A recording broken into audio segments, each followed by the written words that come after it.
Section 1 of The Astral Plane, Its Inhabitants, Scenery, and Phenomena by C.W. Leadbeater. Introduction. Reference to the astral plane, or Kama Loka, as it is called in Sanskrit, has frequently been made by theosophical writers, and a good deal of information on the subject of this realm of nature is to be found scattered here and there in our books, but there is not, so far as I am aware, any single volume to which one can turn for a complete summary of the facts at present known to us about this interesting region. The object of this manual is to collect and make some attempt to arrange this scattered information, and also to supplement it slightly in cases where new facts have come to our knowledge. It must be understood that any such additions are only the result of investigations of a few explorers, and must not, therefore, be taken as in any way authoritative, but are given simply for what they are worth. On the other hand, every precaution in our power has been taken to ensure accuracy. No fact, old or new, being admitted to this manual unless it has been confirmed by the testimony of at least two independent trained investigators among ourselves, and has also been passed as correct by older students, whose knowledge on these points is necessarily much greater than ours. It is hoped, therefore, that this account of the astral plane, though it cannot be considered as quite complete, may yet be found reliable as far as it goes. The first point which it is necessary to make clear in describing this astral plane is its absolute reality. Of course, in using that word, I am not speaking from that metaphysical standpoint from which all but the one unmanifested is unreal because impermanent. I am using the word in its plain, everyday sense, and I mean by that the objects and inhabitants of the astral plane are real in exactly the same way as our own bodies, our furniture, our houses, or monuments are as real as Charing Cross, to quote an expressive remark from one of the earliest theosophical works. They will no more endure forever than will objects on the physical plane, but they are, nevertheless, realities from our point of view while they last. Realities which we cannot afford to ignore merely because the majority of mankind is, as yet, unconscious, or but vaguely conscious, of their existence. There appears to be considerable misunderstanding, even among theosophical students, upon this question of the reality of the various planes of the universe. This may perhaps be partly due to the fact that the word plane has occasionally been very loosely used in our literature. Writers speaking vaguely of the mental plane, the moral plane, and so on, and this vagueness has led many people to suppose that the information on the subject, which is to be found in theosophical books, is inexact and speculative, a mere hypothesis incapable of definite proof. No one can get a clear conception of the teachings of the wisdom religion until he has, at any rate, an intellectual grasp of the fact that, in our solar system, there exist perfectly definite planes, each with its own matter of different degrees of density, and that some of these planes can be visited and observed by persons who have qualified themselves for the work, exactly as a foreign country might be visited and observed, and that, by comparison of the observations of those who are constantly working on these planes, evidence can be obtained of their existence and nature, at least as satisfactory of that which most of us have for the existence of Greenland or Spitzbergen. The names usually given to these planes, taking them in order of materiality, rising from the denser to the finer, are the physical, the astral, the devachanic, the sushapic, and the nirvanic. Higher than this last are two others, but they are so far above our present power of conception that, for the moment, they may be left out of consideration. Now it should be understood that the matter of each of these planes differs from that of the one below it in the same way as, though to a much greater degree than, vapor differs from solid matter.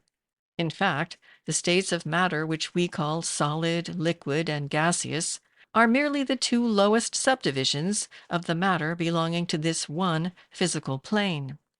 The astral region, which I am to attempt to describe, is the second of these great planes of nature. The next above, or within, that physical world with which we are all familiar.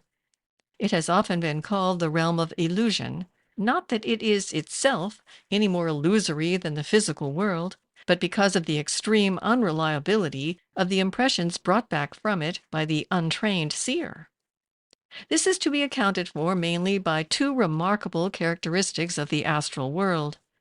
First, that many of its inhabitants have a marvelous power of changing their forms with protean rapidity, and also of casting practically unlimited glamour over those with whom they choose to sport.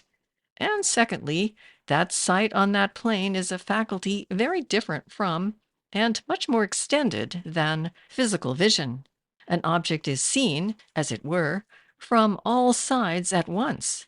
the inside of a solid being as plainly open to the view as the outside. It is therefore obvious that an inexperienced visitor to this new world may well find considerable difficulty in understanding what he really does see, and still more in translating his vision to the very inadequate language of ordinary speech. A good example of this sort of mistake that is likely to occur is the frequent reversal of any number which the seer has had to read from the astral light, so that he would be able to render, say, 139 as 931, and so on. In the case of a student of occultism trained by a capable master, such a mistake would be impossible, except through great hurry or carelessness, since such a pupil has to go through a long and varied course of instruction in this art of seeing correctly. The master, or perhaps some more advanced pupil, bringing before him again and again all possible forms of illusion, and asking him, "What do you see?" Any errors in his answers are then corrected, and the reasons explained, until by degrees the neophyte acquires a certainty and confidence in dealing with the phenomena of the astral plane, which far exceeds anything possible in physical life. But he has to learn not only to see correctly, but to translate the memory of what he has seen accurately from one plane to the other, and to assist him in this he is trained to carry his consciousness without break from the physical plane to the astral or devachanic and back again.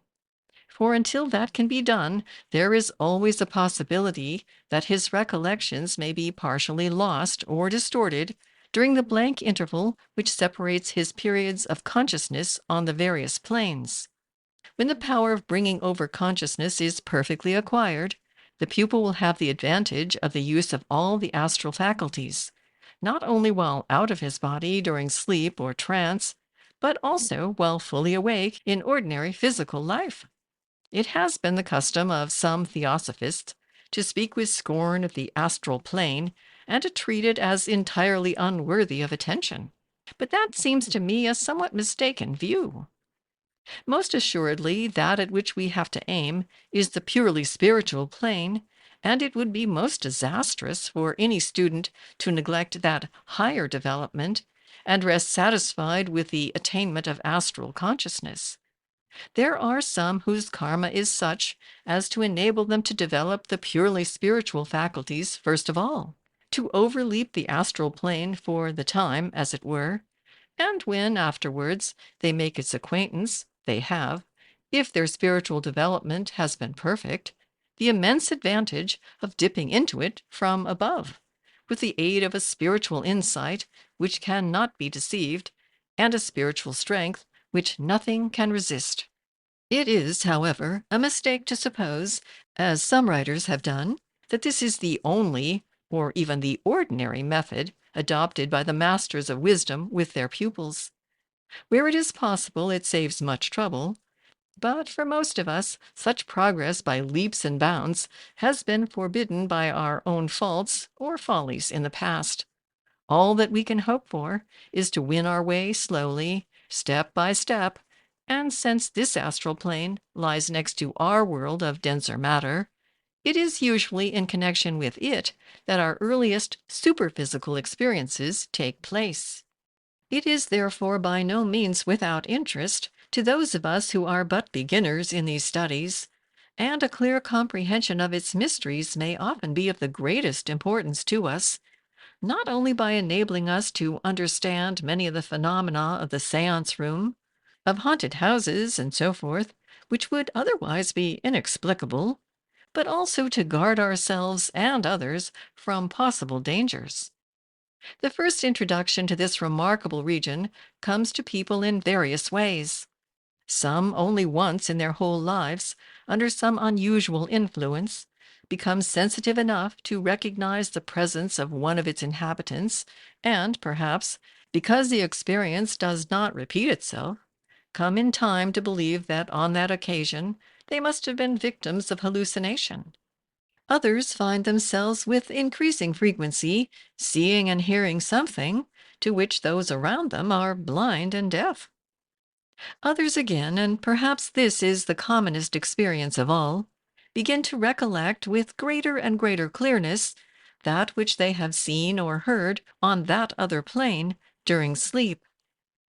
Among those who make a study of these subjects, some try to develop the astral sight by crystal gazing or other methods, while those who have the inestimable advantage of direct guidance of a qualified teacher will probably be placed upon that plane for the first time under his special protection, which will be continued until, by the application of various tests, he has satisfied himself that the pupil is proof against any danger or terror that he is likely to encounter. But however it may occur, the first actual realization that we are all the while in the midst of a great world full of active life, of which most of us are nevertheless entirely unconscious, cannot but be to some extent a memorable epoch in a man's existence. So abundant and so manifold is this life of the astral plane that at first it is absolutely bewildering to the neophyte. And even for the more practiced investigator, it is no easy task to attempt to classify and to catalog it. If the explorer of some unknown tropical forest were asked not only to give a full account of the country through which he had passed, with accurate details of its vegetable and mineral productions, but also to state the genus and species of every one of the myriad insects, birds, beasts, and reptiles which he had seen, he might well shrink, appalled, at the magnitude of the undertaking. Yet even this affords no parallel to the embarrassments of the psychic investigator, for in his case, matters are further complicated. First, by the difficulty of correctly translating from that plane to this the recollection of what he has seen, and secondly, by the utter inadequacy of ordinary language to express much of what he has to report. However, just as the explorer on the physical plane would probably commence his account of a country by some sort of general description of its scenery and characteristics, so it will be well to begin this slight sketch of the astral plane by endeavoring to give some idea of the scenery which forms the background of its marvelous and ever-changing activities. Yet here at the outset, an almost insuperable difficulty confronts us in the extreme complexity of the matter. All who see fully on that plane agree that to attempt to call up before those whose eyes are as yet unopened a vivid picture of this astral scenery is like speaking to a blind man of the exquisite variety of tints in a sunset sky. However detailed and elaborate the description may be, there is no certainty that the idea presented before the hearer's mind will be an adequate representation of the truth. End of section 1.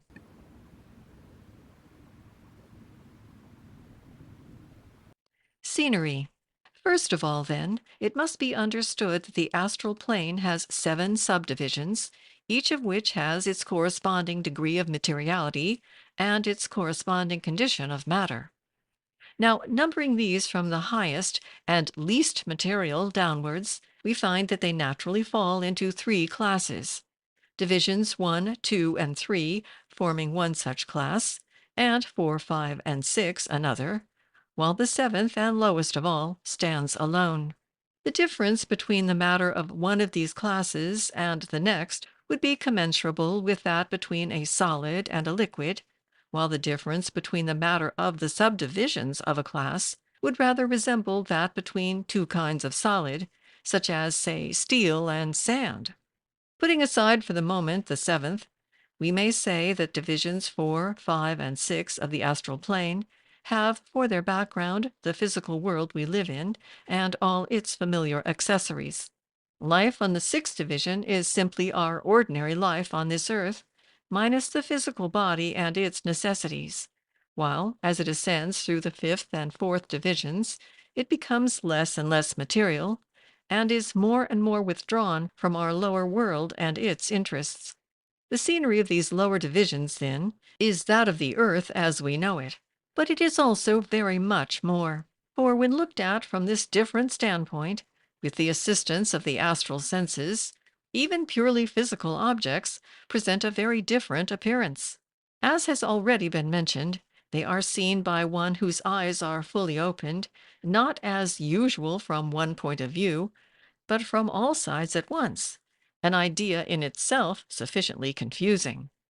And when we add to this that every particle in the interior of a solid body is as fully and clearly visible as those on the outside, it will be comprehended that, under such conditions, even the most familiar objects may at first be totally unrecognizable. Yet a moment's consideration will show that such vision approximates much more closely to true perception than does physical sight. Looked at on the astral plane, for example, the sides of a glass cube would all appear equal, as they really are, while on the physical plane we see the further side in perspective, that is, it appears smaller than the nearer side, which is, of course, a mere illusion. It is this characteristic of astral vision which has led to its sometimes being spoken of as sight in the fourth dimension, a very suggestive and expressive phrase. But in addition to these possible sources of error, matters are further complicated by the fact that astral sight cognizes forms of matter which, while still purely physical, are nevertheless invisible under ordinary conditions. Such, for example, are the particles composing the atmosphere, all the various emanations which are always being given out by everything that has life, and also 4 grades of a still finer order of physical matter, which, for want of more distinctive names, must all be described as etheric. The latter form a kind of system by themselves, freely interpenetrating all other physical matter, and the investigation of their vibrations and the manner in which various higher forces affect them would in itself constitute a vast field of deeply interesting study for any man of science who possessed the requisite sight for its examination. Even when our imagination has fully grasped all that is comprehended in what has already been said, we do not yet understand half the complexity of the problem. For besides all these new forms of physical matter, we have to deal with the still more numerous and perplexing subdivisions of astral matter. We must note first that every material object, every particle even, has its astral counterpart, and this counterpart is itself not a simple body, but is usually extremely complex, being composed of various kinds of astral matter. In addition to this, each living creature is surrounded with an atmosphere of its own, usually called its aura, and in the case of human beings, this aura forms of itself a very fascinating branch of study. It is seen as an oval mass of luminous mist of highly complex structure, and from its shape has sometimes been called the auric egg. Theosophical readers will hear with pleasure that even at the early stage of his development, at which the pupil begins to acquire this astral sight,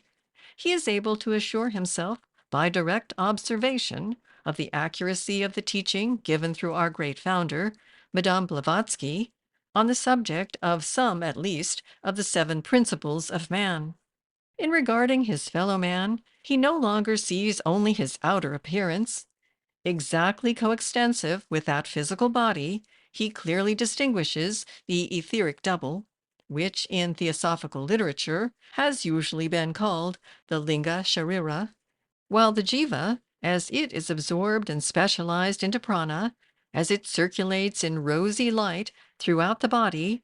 as it eventually radiates from the healthy person in its altered form, is also perfectly obvious. Most brilliant and most easily seen of all, perhaps, though belonging to quite a different order of matter, the astral, is the comic aura, which expresses, by its vivid and ever-changing flashes of color, the different desires which sweep across the man's mind from moment to moment. This is the true astral body. Behind that, and consisting of a finer grade of matter, that of the rupa levels of devachan, lies the devachanic body, or aura, of the lower manas, whose colors, changing only by slow degrees as the man lives his life, show the disposition and character of the personality, while still higher and infinitely more beautiful, where at all clearly developed, is the living light of the karana sharira, the aura or vehicle of the higher manas, which shows the stage of development of the real ego in its passage from birth to birth. But to see these, the pupil must have developed something more than mere astral vision. It will save the student much trouble if he learns at once to regard these auras not as mere emanations, but as the actual manifestation of the ego on their respective planes. If he understands that it is the auric egg which is the real man, not the physical body which on this plane crystallizes in the middle of it. So long as the reincarnating ego remains upon the plane which is his true home in the arupa levels of devachan, the body which he inhabits is the karana sharira. But when he descends into the rupa levels, he must, in order to be able to function upon them, clothe himself in their matter. And the matter that he thus attracts to himself furnishes his devachanic, or mind body. Similarly, descending into the astral plane, he forms his astral or comic body out of its matter, though of course still retaining all the other bodies.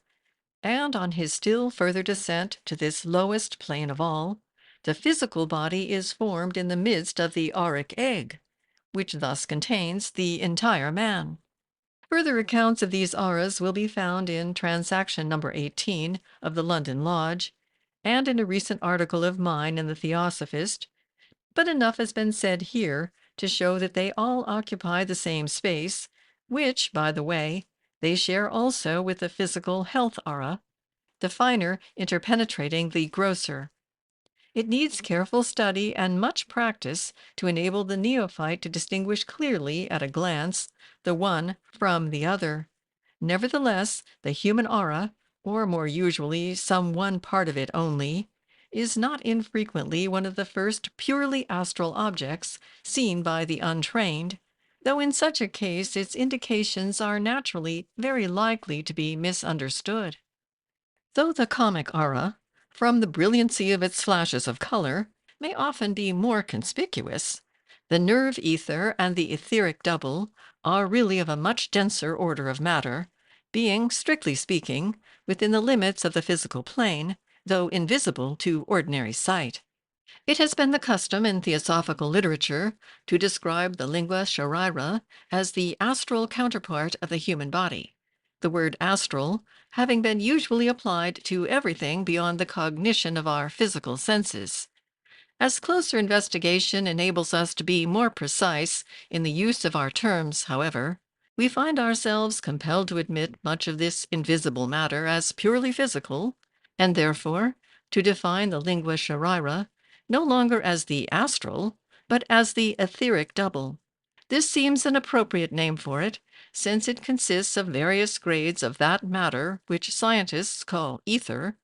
though this proves on examination to be not a separate substance, as has been generally supposed, but a condition of finer subdivision than the gaseous, to which any kind of physical matter may be reduced by the application of the appropriate forces. The name, etheric double, will therefore, for the future, be used in Theosophic writings instead of Sharira, and this change will not only give us the advantage of an English name, which is clearly indicative of the character of the body to which it is applied, but will also relieve us from the frequent misunderstandings which have arisen from the fact that an entirely different signification is attached in all the Oriental books to the name we have hitherto been using. It must not, however, be supposed that in making this alteration in nomenclature, we are in any way putting forward a new conception. We are simply altering, for the sake of greater accuracy, the labels previously attached to certain facts in nature. If we examine with psychic faculty the body of a newly born child, we shall find it permeated not only by astral matter of every degree of density, but also by the several grades of etheric matter. And if we take the trouble to trace these inner bodies backwards to their origin, we find that it is of the latter that the etheric double, the mold upon which the physical body is built up, is formed by agents of the lords of karma, while the astral matter has been gathered together by the descending ego, not of course consciously, but automatically, as he passes through the astral plane. Into the composition of the etheric double must enter something of all the different grades of etheric matter, but the proportions may vary greatly and are determined by several factors, such as the race, subrace, and type of a man, as well as by his individual karma. When it is remembered that these four subdivisions of matter are made up of numerous combinations, which in their turn form aggregations that enter into the composition of the atom, of the so-called element of the chemist, it will be seen that this second principle of man is highly complex, and the number of its possible variations practically infinite, so that, however complicated and unusual a man's karma may be, the Lipika are able to give a mold in accordance with which a body exactly suiting it can be formed. One other point deserves mention in connection with the appearance of the physical matter when looked at from the astral plane, and that is that the astral vision possesses the power of magnifying at will the minutest physical particle to any desired size, as though by a microscope, though its magnifying power is enormously greater than that of any microscope ever made, or ever likely to be made. The hypothetical molecule and atom postulated by science are, therefore, visible realities to the occult student, though the latter recognizes them as much more complex in their nature than the scientific man has yet discovered them to be. Here again is a vast field of study of absorbing interest to which a whole volume might readily be devoted, and a scientific investigator who should acquire this astral sight in perfection would not only find his experiments with ordinary and known phenomena immensely facilitated, but would also see, stretching before him, entirely new vistas of knowledge needing more than a lifetime for their thorough examination. For example, one curious and very beautiful novelty brought to his notice by the development of this vision would be the existence of other and entirely different colors beyond the limits of the ordinary visible spectrum. The ultra-red and ultraviolet rays, which science has discovered by other means, being plainly perceptible to astral sight. We must not, however, allow ourselves to follow these fascinating bypaths, but must resume our endeavor to give a general idea of the appearance of the astral plane.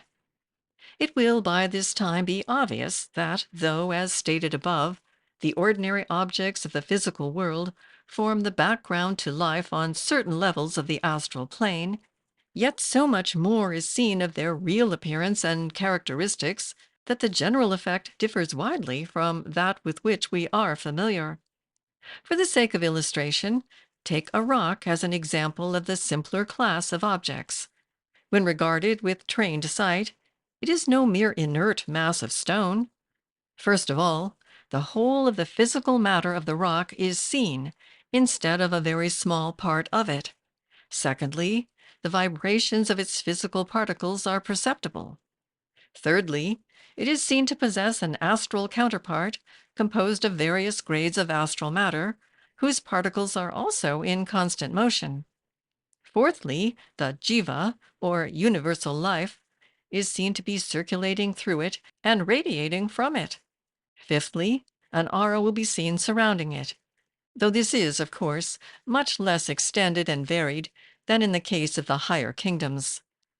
Sixthly, its appropriate elemental essence is seen permeating it, ever active but ever fluctuating.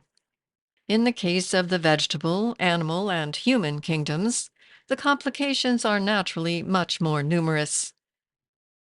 It may be objected by some readers that no such complexities as these are described by most of the psychics who occasionally get glimpses of the astral world,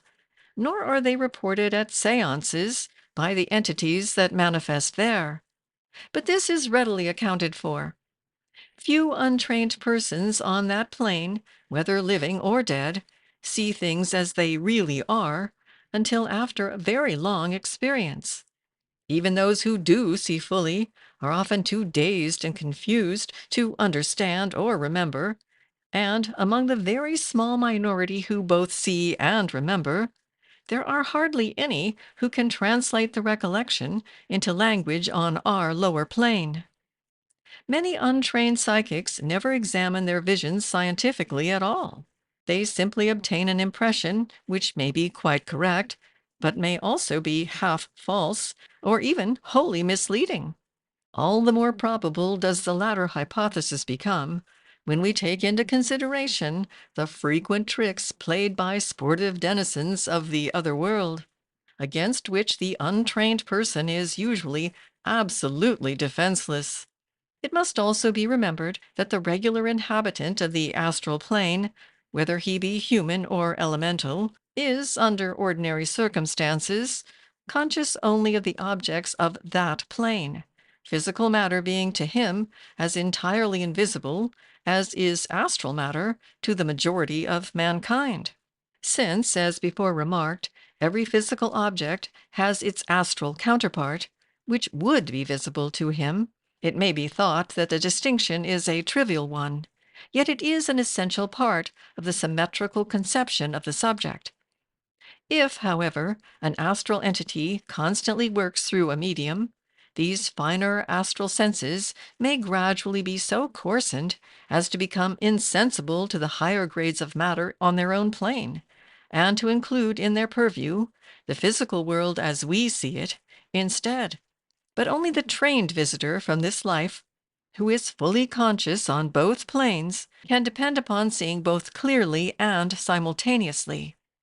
Be it understood, then, that the complexity exists, and that only when it is fully perceived and scientifically unraveled is there perfect security against deception or mistake. For the seventh or lowest subdivision of the astral plane also, this physical world of ours may be said to be the background, though what is seen is only a distorted and partial view of it, since all that is light and good and beautiful seems invisible. It was thus described 4,000 years ago in the Egyptian papyrus of the scribe Ani. What manner of place is this unto which I have come? It hath no water, it hath no air, it is deep, unfathomable. It is black as the blackest night, and men wander helplessly about therein. In it a man may not live in quietness of heart. For the unfortunate entity on that level, it is indeed true that all the earth is full of darkness and cruel habitations, but it is darkness which radiates from within himself, and causes his existence to be passed in a perpetual night of evil and horror, a very real hell, though, like all other hells, entirely of man's own creation. Most students find the investigation of this section an extremely unpleasant task, for there appears to be a sense of density and gross materiality about it, which is indescribably loathsome to the liberated astral body, causing it the sensation of pushing its way through some black, viscous fluid, while the inhabitants and influences encountered there are also usually exceedingly undesirable. The first, second, and third subdivisions seem much further removed from this physical world, and correspondingly less material. Entities inhabiting these levels lose sight of the earth and its belongings. They are usually deeply self-absorbed, and to a large extent create their own surroundings, though these are not purely subjective, as in the Devachan, but on the contrary, sufficiently objective to be perceptible to other entities, and also to clairvoyant vision. This region is beyond doubt the Summerland of which we hear so much at spiritualistic seances, and the entities who descend from and describe it are probably often speaking the truth as far as their knowledge extends. It is on these planes that spirits call into temporary existence their houses, schools, and cities, for these objects are often real enough for the time, though to a clearer sight they may sometimes be pitiably unlike what their delighted creators suppose them to be. Nevertheless, many of the imaginations that take form there are of real, though temporary, beauty, and a visitor who knew of nothing higher might wander contentedly enough there, among forests and mountains, lovely lakes and pleasant flower gardens, or might even construct such surroundings to suit his own fancies. It may be said in passing that communication is limited on the astral plane by the knowledge of the entity, just as it is here, while a person able to function freely on that plane can communicate with any of the human entities there present more readily and rapidly than on earth by means of mental impressions. The inhabitants themselves do not usually seem able to exercise this power, but appear to be restricted by limitations similar to those that prevail upon earth, though perhaps less rigid. The result of this is that they are found associating, there as here, in groups drawn together by common sympathies, beliefs, and language.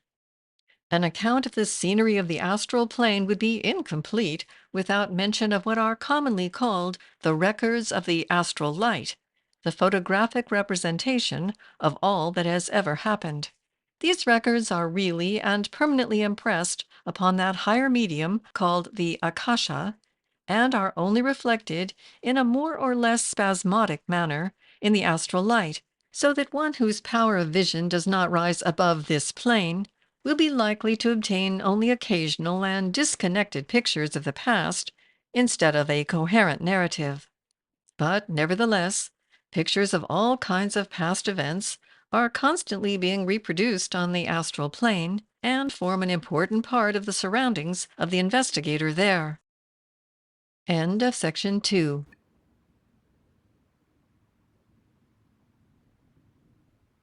Inhabitants, Part 1. Having sketched in, however slightly, the background of our picture, we must now attempt to fill in the figures, to describe the inhabitants of the astral plane. The immense variety of these entities makes it exceedingly difficult to arrange and tabulate them. Perhaps the most convenient method will be to divide them into three great classes: the human, the non-human, and the artificial. Class 1. Human. The human denizens of Kamaloka fall naturally into two groups, the living and the dead, or, to speak more accurately, those who still have a physical body and those who do not. The first group, the living.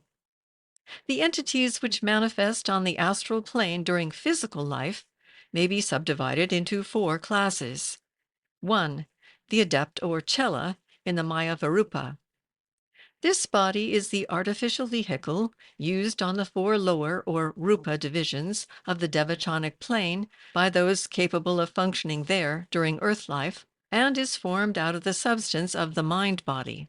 The pupil is at first unable to construct this for himself, and has, therefore, to be content with his ordinary astral body composed of the less refined matter of the kamic aura.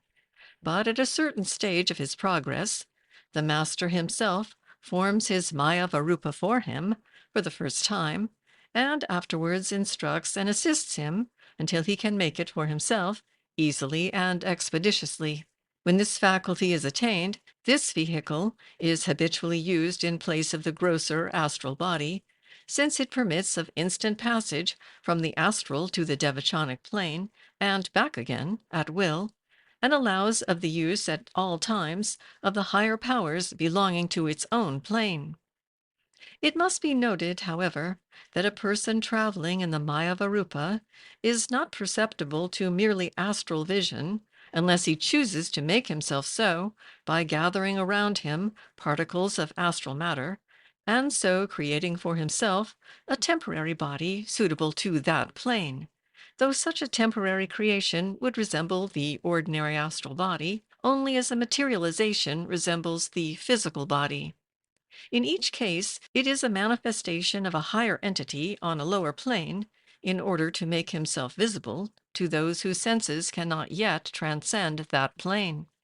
But whether he be in the Mayavarupa or the astral body, the pupil who is introduced to the astral plane under the guidance of a competent teacher has always the fullest possible consciousness there, and is, in fact, himself, exactly as his friends know him on earth, minus only the four lower principles in the former case, and the three lower in the latter, and plus the additional powers and faculties of this higher condition, which enable him to carry on far more easily and far more efficiently on that plane during sleep the theosophical work which occupies so much of his thought in his waking hours.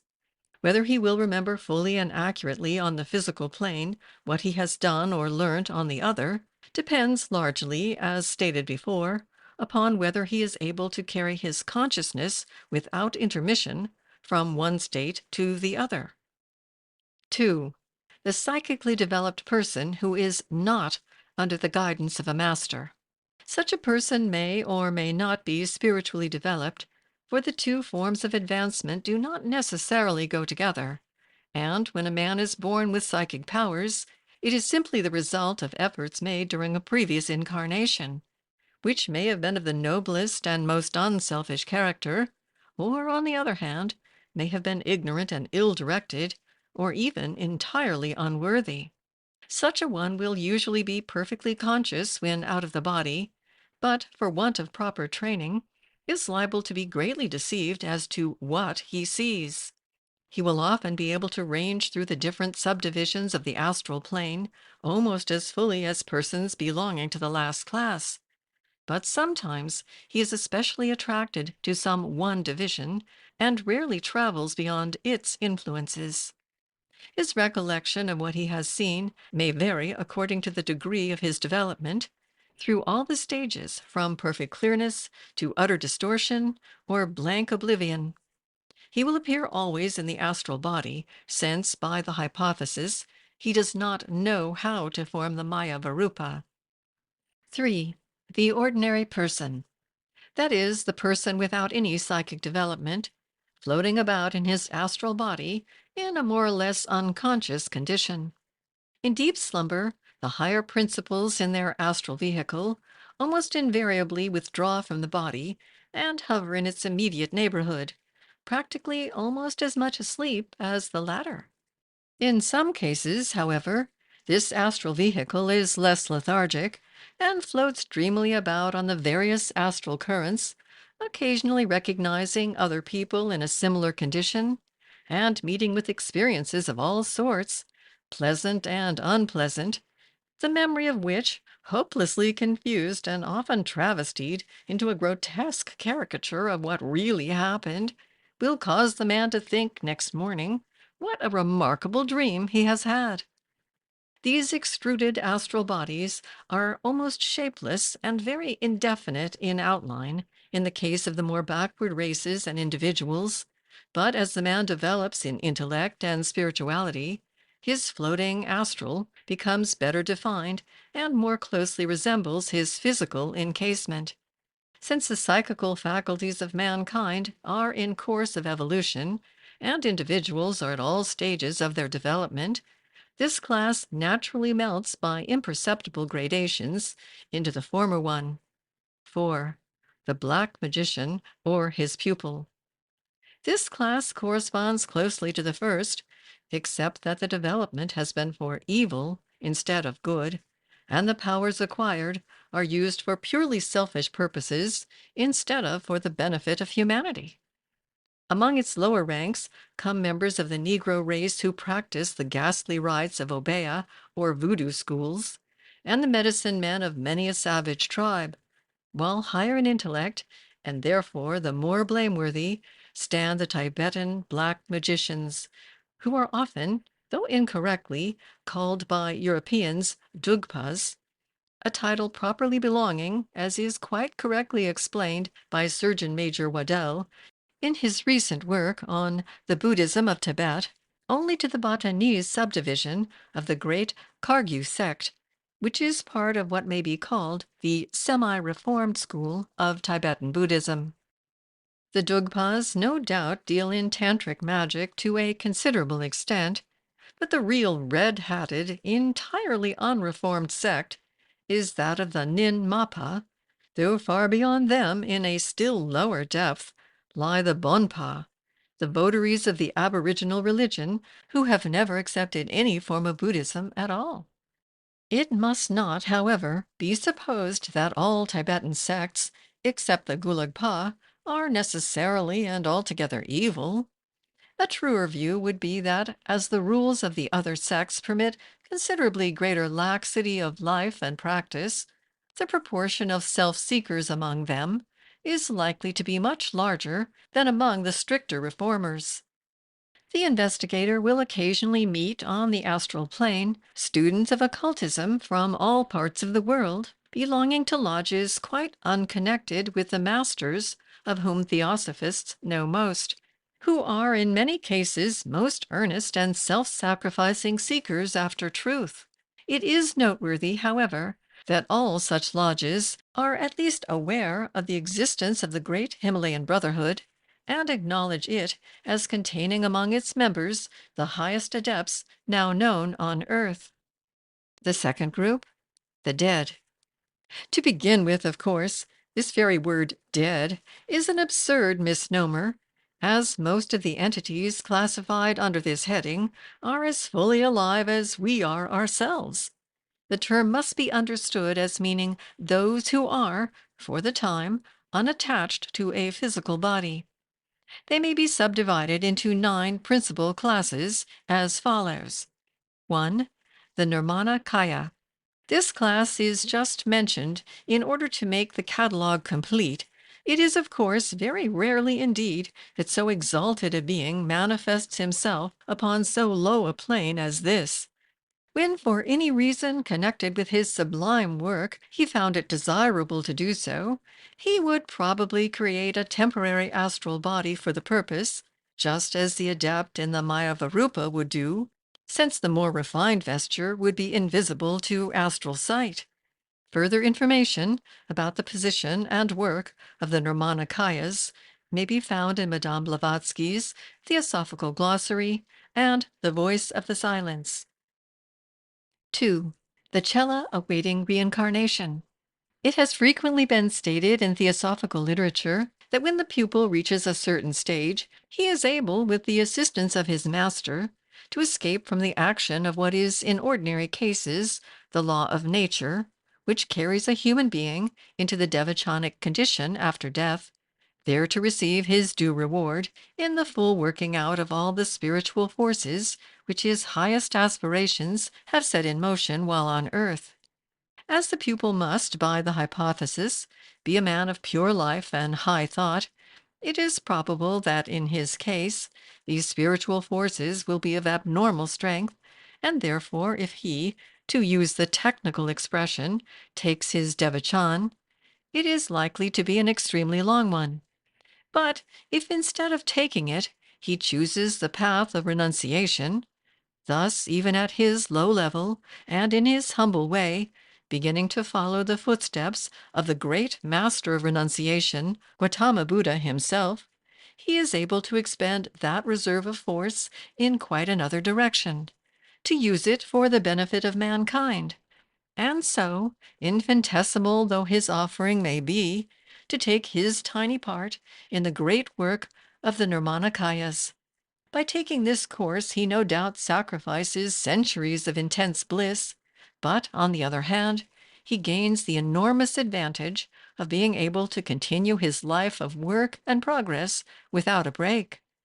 When a pupil who has decided to do this dies, he simply steps out of his body, as he has often done before,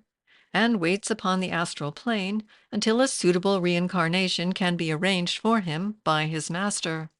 This being a marked departure from the usual course of procedure, the permission of a very high authority has to be obtained before the attempt can be made. Yet, even when this is granted, so strong is the force of natural law that it is said that the pupil must be careful to confine himself strictly to the Kamaloka while the matter is being arranged, lest if he once, even for a moment, touch the Devachanic plane, he might be swept, as by an irresistible current, into the line of normal evolution again. In some cases, though these are rare, he is enabled to avoid the trouble of a new birth by being placed directly in an adult body whose previous tenant has no further use for it, but naturally it is not often that a suitable body is available. Far more frequently he has to wait on the astral plane, as mentioned before, until the opportunity of a fitting birth presents itself. In the meantime, however, he is losing no time, for he is just as fully himself as he ever was, and is able to go on with the work given him by his master, even more quickly and efficiently than when in the physical body, since he is no longer hampered by the possibility of fatigue. His consciousness is, of course, quite complete, and he roams at will through all the divisions of the Kamaloka with equal facility. The Cella awaiting reincarnation is by no means one of the common objects of the astral plane, but still he may be met with occasionally, and therefore he forms one of our classes. No doubt, as the evolution of humanity proceeds, and an ever-increasing proportion enter upon the path of holiness, this class will become more numerous. End of section 3.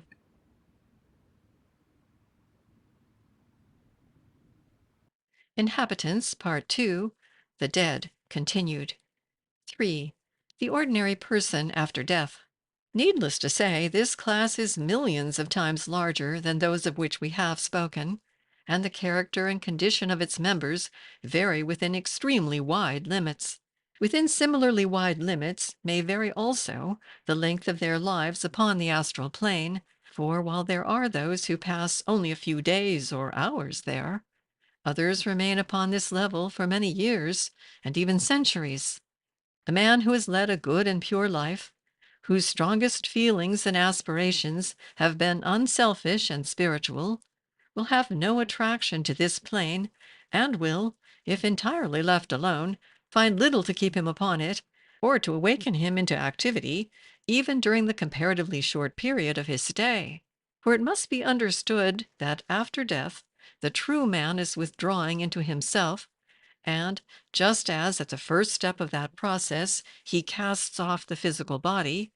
and almost directly afterwards the etheric double and the prana, so it is intended that he should as soon as possible cast off also the astral or kamic body, and pass into the devachanic condition, where alone his spiritual aspirations can find their full fruition. The noble and pure-minded man will be able to do this, for he has subdued all earthly passions during life. The force of his will has been directed into higher channels, and there is, therefore, but little energy of lower desire to be worked out in Kamaloka. His stay there will consequently be very short, and most probably he will have little more than a dreamy half-consciousness of existence, until he sinks into the sleep during which his higher principles finally free themselves from the comic envelope and enter upon the blissful rest of Devachan. For the person who has not as yet entered upon the path of occult development, what has been described is the ideal state of affairs, but naturally it is not attained by all, or even by the majority. The average man has by no means freed himself from the lower desires before death, and it takes a long period of more or less fully conscious life on the astral plane to allow the forces he has generated to work themselves out and thus release the higher ego. The body which he occupies during this period is the Kamarupa, which may be described as a rearrangement of the matter of his astral body. But it is much more defined in outline, and there is also this important difference between the two, that while the astral body, if sufficiently awakened during life to function at all freely, would probably be able to visit all, or at any rate most, of the subdivisions of its plane, the Kamarupa has not that liberty, but is strictly confined to that level to which its affinities have drawn it. It has, however, a certain kind of progress connected with it, for it generally happens that the forces a man has set in motion during earth life need, for their appropriate working out, a sojourn on more divisions than one of the Kamaloka,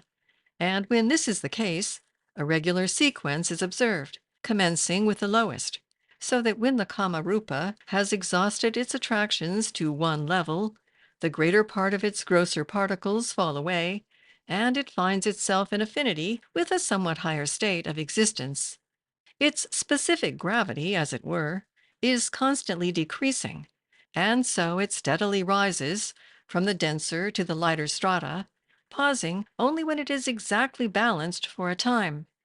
This is evidently the explanation of a remark frequently made by the entities which appear at seances to the effect that they are about to rise to a higher sphere, from which it will be impossible, or not so easy, to communicate through a medium. And it is, as a matter of fact, true that a person upon the highest subdivision of this plane would find it almost impossible to deal with any ordinary medium.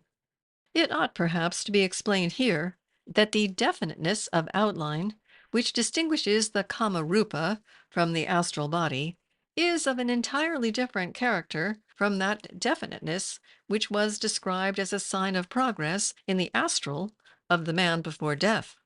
There can never be any possibility of confusion between the two entities, for while in the case of the man attached to a physical body, the different orders of astral particles are all inextricably mingled and ceaselessly changing their position, after death their activity is much more circumscribed, since they then sort themselves according to their degree of materiality, and become, as it were, a series of sheaths or shells surrounding him, the grossest being always outside, and so dissipating before the others. This dissipation is not necessarily complete, the extent to which it is carried being governed by the power of Manas to free itself from its connection with any given level, and on this also, as will be seen later, the nature of the shade depends. The poetic idea of death as a universal leveler is a mere absurdity born of ignorance, for, as a matter of fact, in the vast majority of cases, the loss of the physical body makes no difference whatever in the character or intellect of the person, and there are, therefore, as many different varieties of intelligence among those whom we usually call the dead as among the living. The popular religious teaching of the West as to man's post mortem adventures has long been so wildly inaccurate that even intelligent people are often terribly puzzled when they recover consciousness in Kamaloka after death. The condition in which the new arrival finds himself differs so radically from what he has been led to expect that it is no uncommon case for him to refuse at first to believe that he has passed through the portals of death at all. Indeed, of so little practical value is our much vaunted belief in the immortality of the soul that most people consider the very fact that they are still conscious an absolute proof that they have not died. The horrible doctrine of eternal punishment, too, is responsible for a vast amount of most pitiable and entirely groundless terror among those newly arrived in Kamaloka, who in many cases spend long periods of acute mental suffering before they can free themselves from the fatal influence of that hideous blasphemy, and realize that the world is governed not according to the caprice of some demon who gloats over human anguish, but according to a benevolent and wonderfully patient law of evolution. Many members of the class we are considering do not really attain an intelligent appreciation of this fact at all, but drift through their astral interlude in the same aimless manner in which they have spent the physical portion of their lives. Thus, in Kamaloka, exactly as on Earth, there are the few who comprehend something of their position and know how to make the best of it, and many who have not yet acquired that knowledge. And there, just as here, the ignorant are rarely ready to profit by the advice or example of the wise. But of whatever grade the entity's intellect may be, it is always a fluctuating and, on the whole, a gradually diminishing quantity, for the lower Manas is being drawn in opposite directions by the higher triad, which acts on it from above its level, and the Kama, which operates from below, and therefore it oscillates between the two attractions, with an ever increasing tendency toward the former, as the comic forces wear themselves out. And here comes in the evil of what is called at seances the development of a spirit through a medium, a process the object of which is to intensify the downward pull of the Kama, to awaken the lower portion of the entity, that being all that can be reached, from the natural and desirable unconsciousness into which it is passing, and thus to prolong unnaturally its existence in the Kamaloka.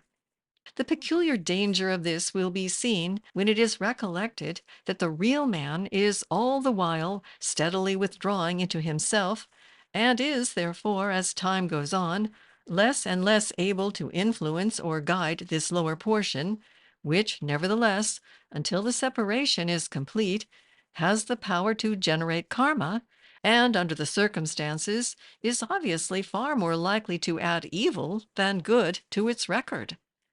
Thus, the harm done is threefold. First, the retardation of the separation between manas and kama, and the consequent waste of time and prolongation of the interval between two incarnations. Secondly, the extreme probability, almost amounting to a certainty, that a large addition will be made to the individual's evil karma, which will have to be worked out in future births. Thirdly, the terrible danger that this abnormal intensification of the force of kama may eventually enable the latter to entangle the whole of the lower manas inextricably, and so cause the entire loss of an incarnation. Though such a result as this last mentioned is happily uncommon, it is a thing that has happened more than once, and in very many cases where the evil has fallen short of this ultimate possibility, the individual has, nevertheless, lost much more of his lower manas by this additional entanglement with kama than he would have done if left to withdraw into himself quietly, as nature intended.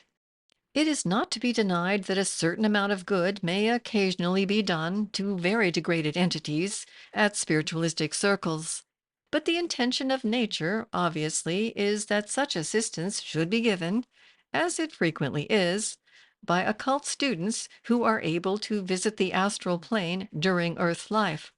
and have been trained by competent teachers to deal by whatever methods may be most helpful with the various cases which they encounter. It will be readily seen that such a scheme of help, carrying with it, as it does, the possibility of instant reference to higher authorities in any doubtful case, is infinitely safer than any casual assistance obtained through a medium who may be, and generally is, entirely ignorant of the laws governing spiritual evolution, and who is as liable to the domination of evil or mischievous influences as of good ones. Apart altogether from any question of development through a medium, there is another and much more frequently exercised influence which may seriously retard a disembodied entity on his way to Devachan, and that is the intense and uncontrolled grief of his surviving friends or relatives. It is one, among many melancholy results, of the terribly inaccurate and even irreligious view that we in the West have for centuries been taking of death. That we not only cause ourselves an immense amount of wholly unnecessary pain over this temporary parting from our loved ones, but we often do serious injury to those for whom we bear so deep an affection by means of this very regret, which we feel so acutely.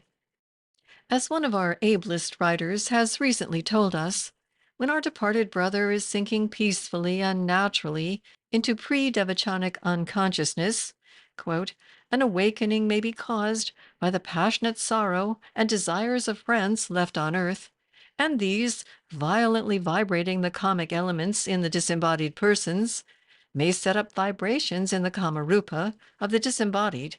and so reach and rouse the lower manas, not yet withdrawn to and reunited with its parent, the spiritual intelligence. Thus it may be roused from its dreamy state to a vivid remembrance of the earth life it so lately left.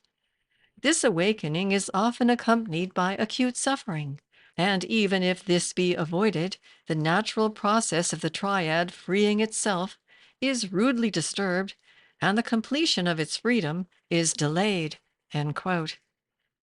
It would be well if those whose loved ones have passed on before them would learn from these undoubted facts the duty of restraining, for the sake of those dear ones, a grief which, however natural it may be, is yet in its essence selfish. Not that occult teaching counsels forgetfulness of the dead, far from it, but it does suggest that a man's affectionate remembrance of his departed friend is a force which, if properly directed into the channel of earnest good wishes for his progress towards Devachan and his quiet passage through Kamaloka, might be of real value to him, whereas, when wasted in mourning for him and longing to have him back again, is not only useless but harmful. It is with a true instinct that the Hindu religion prescribes its Shraddha ceremonies and the Catholic Church its prayers for the dead. It sometimes happens, however, that the desire for communication is from the other side, and that an entity of the class we are considering has something which it specially desires to say to those whom it has left behind. Occasionally, this message is an important one, such as, for example, an indication of the place where a missing will is concealed, but more often it seems to us quite trivial. Still, whatever it may be, if it is firmly impressed upon the mind of the dead person, it is undoubtedly desirable that he should be enabled to deliver it, as otherwise the anxiety to do so would perpetually draw his consciousness back into the earth life and prevent him from passing to higher spheres. In such a case, a psychic who can understand him, or a medium through whom he can write or speak, is of real service to him. It should be observed that the reason why he cannot usually write or speak without a medium is that one state of matter can ordinarily act only upon the state next below it, and as he has now no denser matter in his organism than that of which the Kamarupa is composed, he finds it impossible to set up vibrations in the physical substance of the air, or to move the physical pencil, without borrowing living matter of the intermediate order contained in the etheric double, by means of which an impulse can be readily transferred from the one plane to the other. Now, he would be unable to borrow this material from an ordinary person, because such a man's principles would be too closely linked together to be separated by any means likely to be at his command. But the very essence of mediumship is the ready separability of the principles, so from a medium he can draw without difficulty the matter he needs for his manifestation, whatever it may be.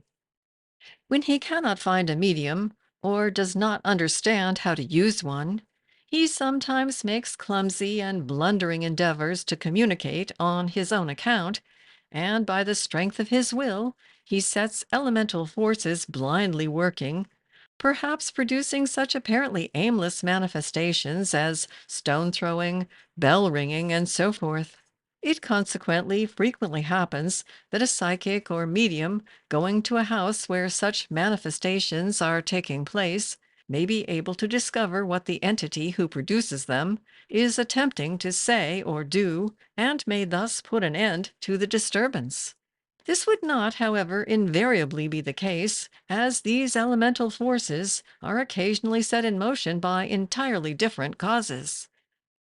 But for one entity who is earthbound by the desire to communicate with his surviving friends, there are thousands who, if left alone, would never think of doing so. Although when the idea is suggested to them through a medium, they will respond to it readily enough. For since during Earth life, their interests were probably centered less in spiritual than in worldly affairs, it is not difficult to reawaken in them vibrations sympathetic to matters connected with the existence they have so lately left. And this undesirable intensification of earthly thoughts is frequently brought about by the interference of well-meaning but ignorant friends who endeavor to get communications from the departed through a medium, with the result that just in proportion to their success, he is subjected to the various dangers mentioned above. It should also be remembered that the possible injury to the entity itself is by no means all the harm that may accrue from such a practice, for those who habitually attend seances during life are almost certain to develop a tendency to haunt them after death, and so themselves, in turn, run the risks into which they have so often brought their predecessors. Besides, it is well known that the vital energy necessary to produce physical manifestations is frequently drawn from the sitters as well as from the medium, and the eventual effect on the latter is invariably evil, as is evinced by the large number of such sensitives who have gone either morally or psychically to the bad, some becoming epileptic, some taking to drink, others falling under influences which induce them to stoop to fraud and trickery of all kinds. End of section 4.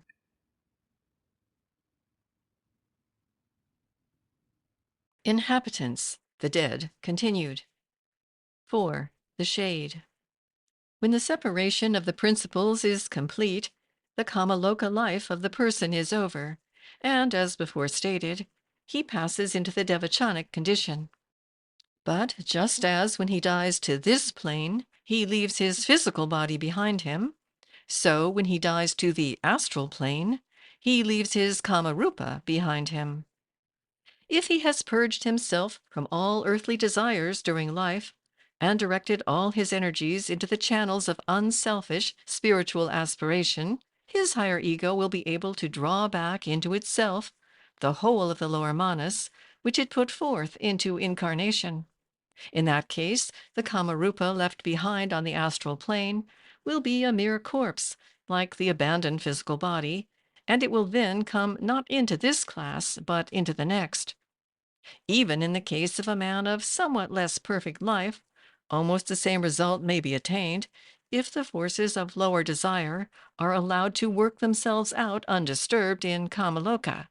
But the majority of mankind make but very trifling and perfunctory efforts while on earth to rid themselves of the less elevated impulses of their nature, and consequently doom themselves not only to a greatly prolonged sojourn on the astral plane, but also to what cannot be described otherwise than as a loss of a portion of the lower manas.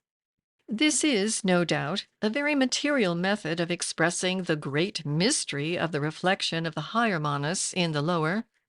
But since only those who have passed the portals of initiation can fully comprehend this, we must content ourselves with the nearest approximation to exactitude which is possible to us, and, as a matter of fact, a very fairly accurate idea of what actually takes place will be obtained by adopting the hypothesis that the monastic principle sends down a portion of itself into the lower world of physical life at each incarnation, and expects to be able to withdraw it again at the end of the life, enriched by all its varied experiences. The ordinary man, however, usually allows himself to be so pitiably enslaved by all sorts of base desires that a certain portion of this lower manas becomes very closely interwoven with kama. And when the separation takes place, his life in the kamaloka being over, the manasic principle has, as it were, to be torn apart, the degraded portion remaining within the kamarupa.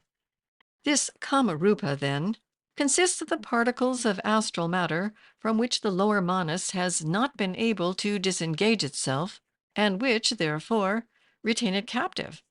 For when manas passes into devachan, these clinging fragments adhere to a portion of it, and, as it were, wrench it away. The proportion of the matter of each level present in the kamarupa will, therefore, depend on the extent to which manas has become inextricably entangled with the lower passions. It will be obvious that as manas, in passing from level to level, is unable to free itself completely from the matter of each, the kamarupa will show the presence of each grosser kind which has succeeded in retaining its connection with it. Thus comes into existence the class of entity which has been called the shade, an entity, be it observed, that is not in any sense the real individual at all, for he has passed away into devachan, but nevertheless not only bears his exact personal appearance, but possesses his memory and all his little idiosyncrasies, and may therefore very readily personate him, as indeed it frequently does at seances. It is not, of course, conscious of any act of impersonation, for as far as its intellect goes, it must necessarily suppose itself to be the individual. But one can imagine the horror and disgust of the friends of the departed if they could only realize that they had been deceived into accepting as their loved one a mere soulless bundle of all his worst qualities. Its length of life varies according to the amount of the lower manas which animates it. But as this is all the while in process of fading out, its intellect is a steadily diminishing quantity, though it may possess a great deal of a certain sort of animal cunning. And even quite towards the end of its career, it is still able to communicate by borrowing temporary intelligence from the medium. From its very nature, it is exceedingly liable to be swayed by all kinds of evil influences, and having separated from its higher ego, it has nothing in its constitution capable of responding to good ones. It therefore lends itself readily to various minor purposes of some of the baser sort of black magicians. So much of the matter of the monastic nature as it possesses gradually disintegrates and returns to its own plane, though not to any individual mind, and thus the shade fades by almost imperceptible gradations into a member of our next class. 5. The shell. This is absolutely the mere astral corpse in process of disintegration, every particle of the lower manas having left it. It is entirely without any kind of consciousness or intelligence, and is drifted passively about upon the astral currents, just as a cloud might be swept in any direction by a passing breeze. But even yet it may be galvanized for a few moments into a ghastly burlesque of life, if it happens to come within reach of a medium's aura. Under such circumstances, it will still exactly resemble its departed personality in appearance, and may even reproduce, to some extent, his familiar expressions or handwriting, but it does so merely by the automatic action of the cells of which it is composed, which tend, under stimulation, to repeat the form of action to which they are most accustomed, and whatever amount of intelligence may lie behind any such manifestation has most assuredly no connection with the original entity, but is lent by the medium or his guides for the occasion. It is, however, more frequently temporarily vitalized in quite another manner, which will be described under the next head. It has also the quality of being still blindly responsive to such vibrations, usually of the lowest order, as were frequently set up in it during its last stage of existence as a shade. And consequently, persons in whom evil desires or passions are predominant will be very likely, when they attend physical seances, to find these intensified and, as it were, thrown back upon them by the unconscious shells. There is also another variety of corpse which it is necessary to mention under this head, though it belongs to a much earlier stage of man's post-mortem history.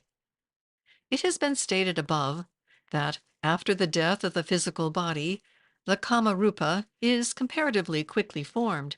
and the etheric double cast off,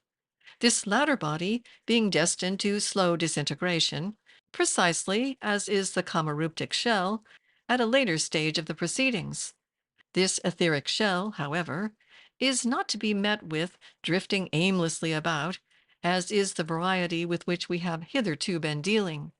On the contrary, it remains within a few yards of the decaying physical body, and since it is readily visible to anyone even slightly sensitive, it is accountable for many of the commonly current stories of churchyard ghosts. A psychically developed person passing one of our great cemeteries will see hundreds of these bluish-white misty forms hovering over the graves where are laid the physical vestures which they have recently left.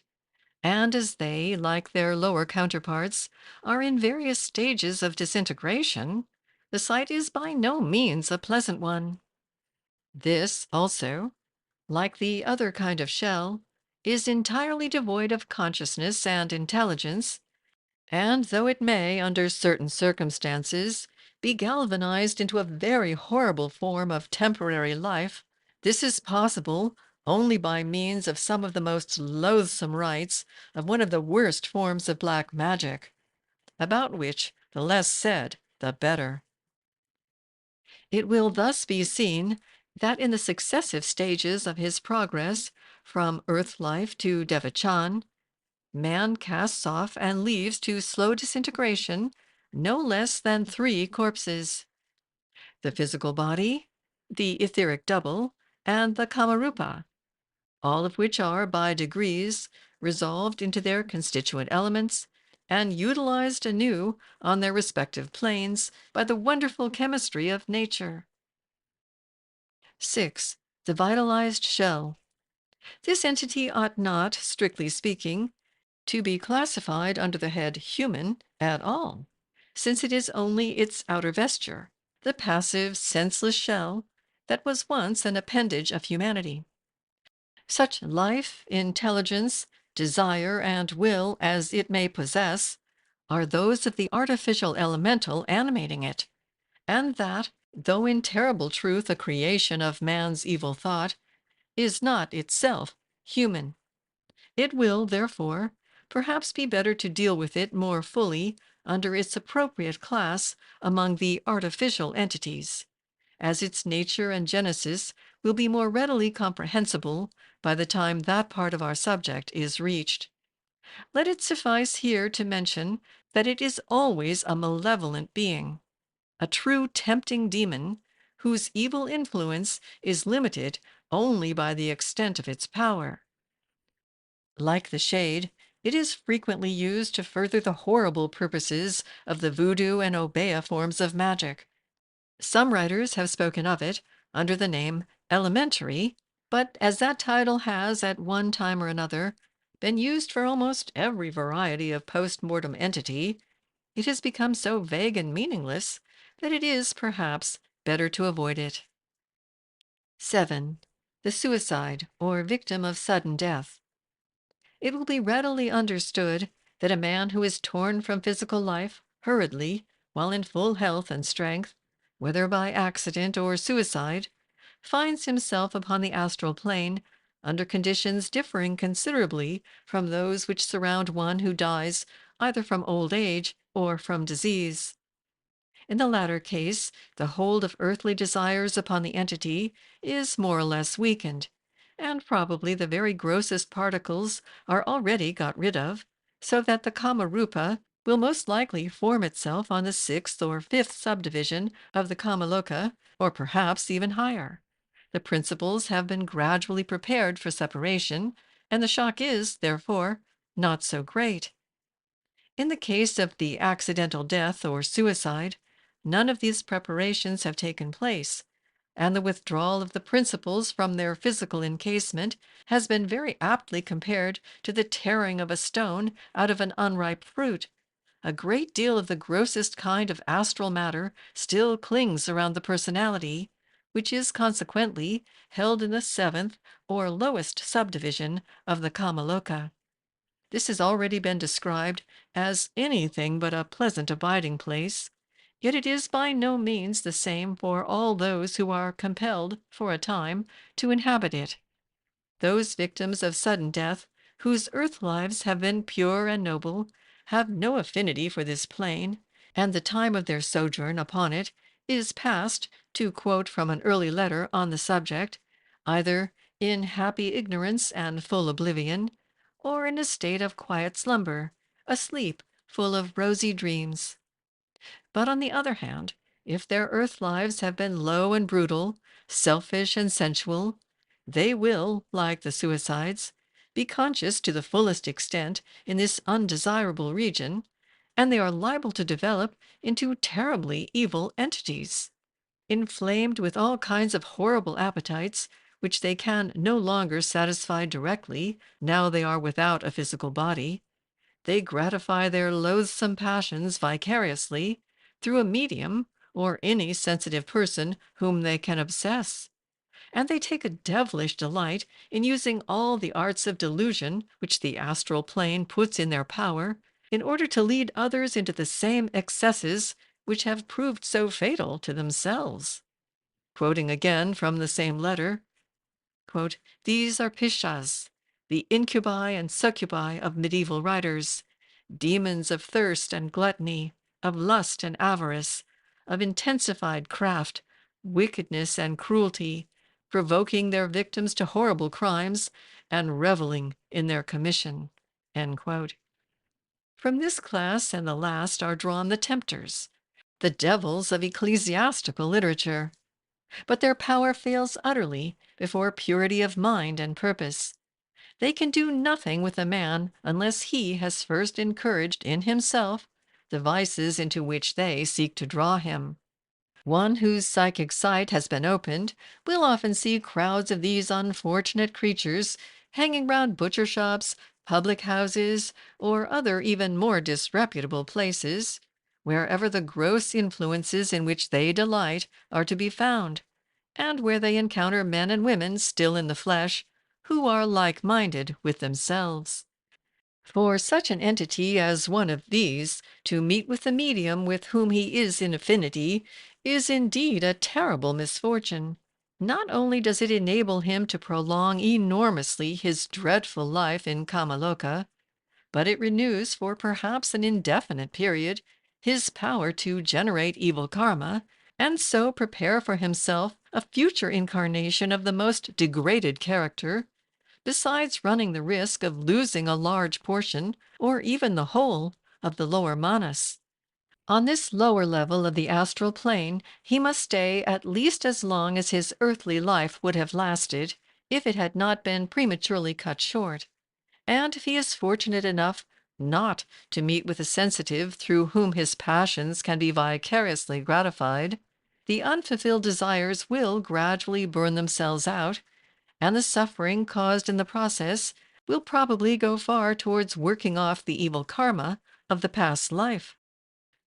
The position of the suicide is further complicated by the fact that his rash act has enormously diminished the power of the higher ego to withdraw its lower portion into itself, and therefore has exposed him to manifold and great additional dangers. But it must be remembered that the guilt of suicide differs considerably according to its circumstances. From the morally blameless act of Seneca or Socrates, through all the degrees, down to the heinous crime of the wretch who takes his own life in order to escape from the entanglements into which his villainy has brought him. And of course the position after death varies accordingly. It should be noted that this class, as well as the shades and the vitalized shells, are all what may be called minor vampires. That is to say, whenever they have the opportunity, they prolong their existence by draining away the vitality from human beings whom they find themselves able to influence. This is why both medium and sitters are often so weak and exhausted after a physical seance. A student of occultism is taught how to guard himself from their attempts, but without that knowledge, it is difficult for one who puts himself in their way to avoid being more or less laid under contribution by them. End of section 5.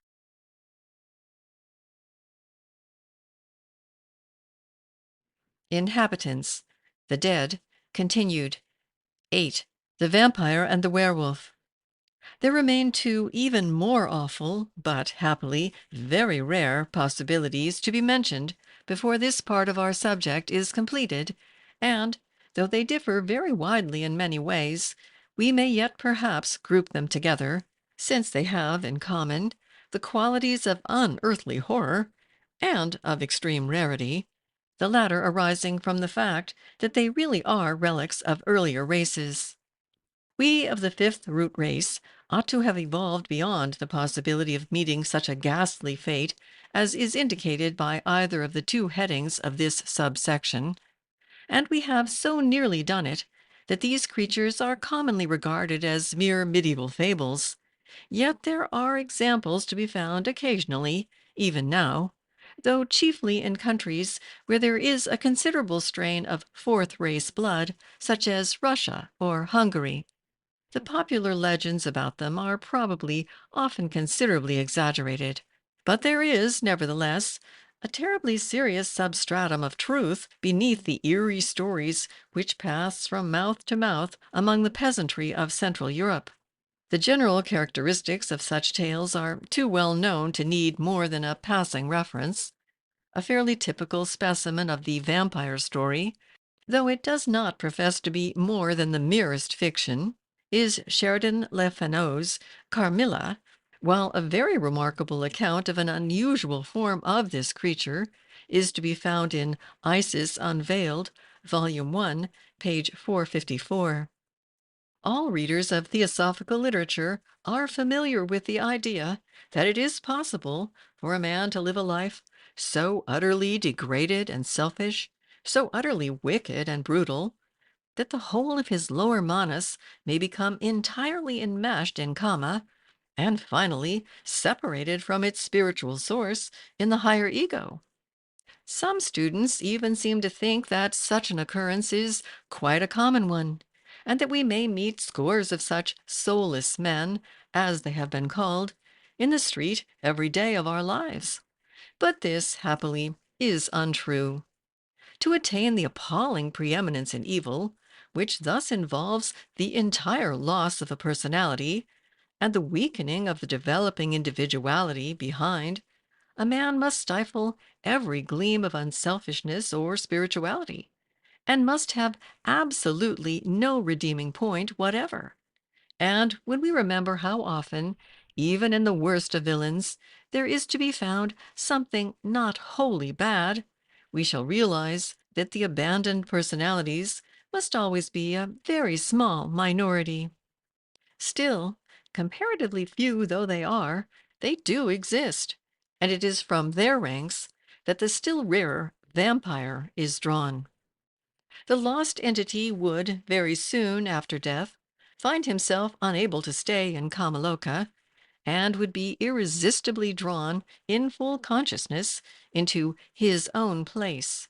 the mysterious eighth sphere, there slowly to disintegrate after experiences best left undescribed. If, however, he perishes by suicide or sudden death, he may, under certain circumstances, especially if he knows something of black magic, hold himself back from that awful fate by a death in life scarcely less awful, the ghastly existence of the vampire. Since the eighth sphere cannot claim him until after the death of the body, He preserves it in a kind of cataleptic trance by the horrible expedient of the transfusion into it of blood drawn from other human beings by his semi materialized Kamarupa,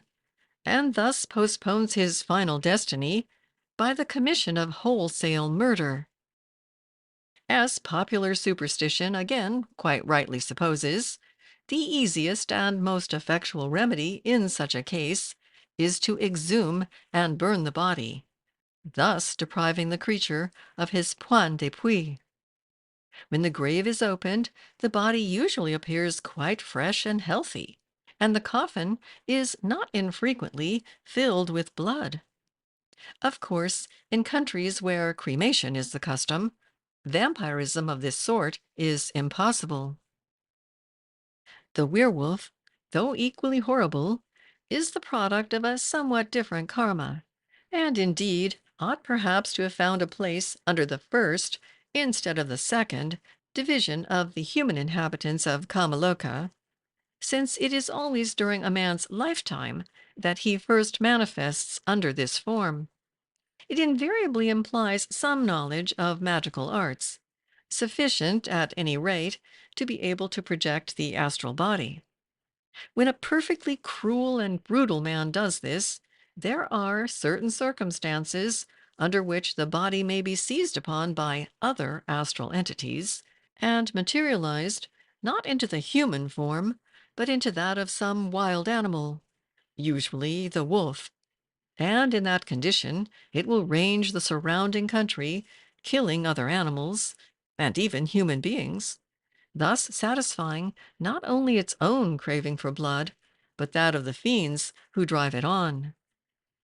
In this case, as so often with the ordinary astral body, any wound inflicted upon the animal materialization will be reproduced upon the human physical body by the extraordinary phenomenon of repercussion, though after the death of the physical body, the Kamarupa, which will probably continue to appear in the same form, will be less vulnerable. It will then, however, be also less dangerous, as unless it can find a suitable medium, it will be unable to materialize fully. It has been the fashion of this century to scoff at what are called the foolish superstitions of the ignorant peasantry.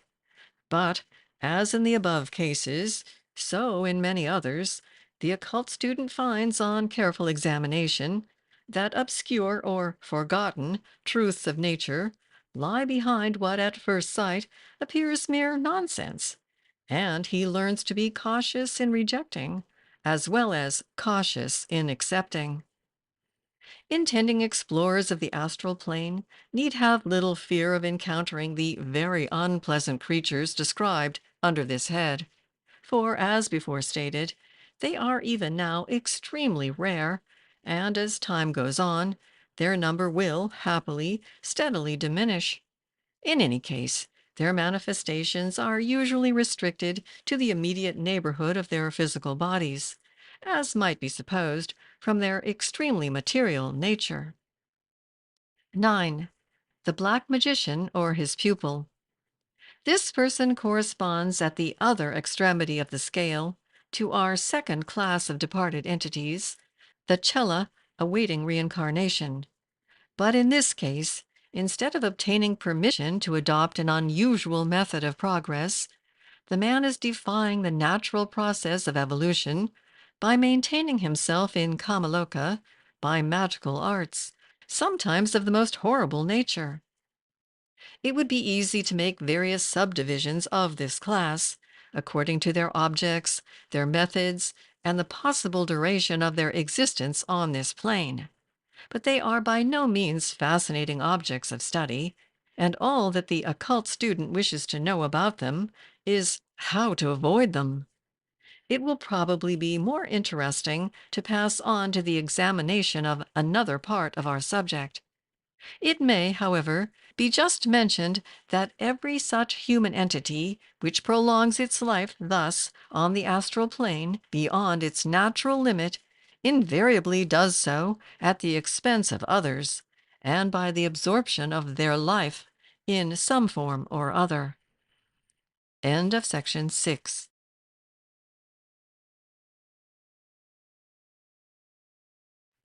Inhabitants, Class 2, the non-human.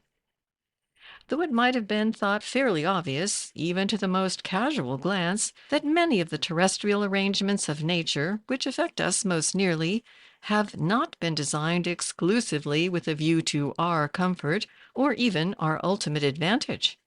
It was yet probably unavoidable that the human race, at least in its childhood, should imagine that this world and everything it contains existed solely for its own use and benefit. Undoubtedly, we ought by this time to have grown out of that infantile delusion and realized our proper position and the duties that attach to it. That most of us have not yet done so is shown in a dozen ways in our daily life,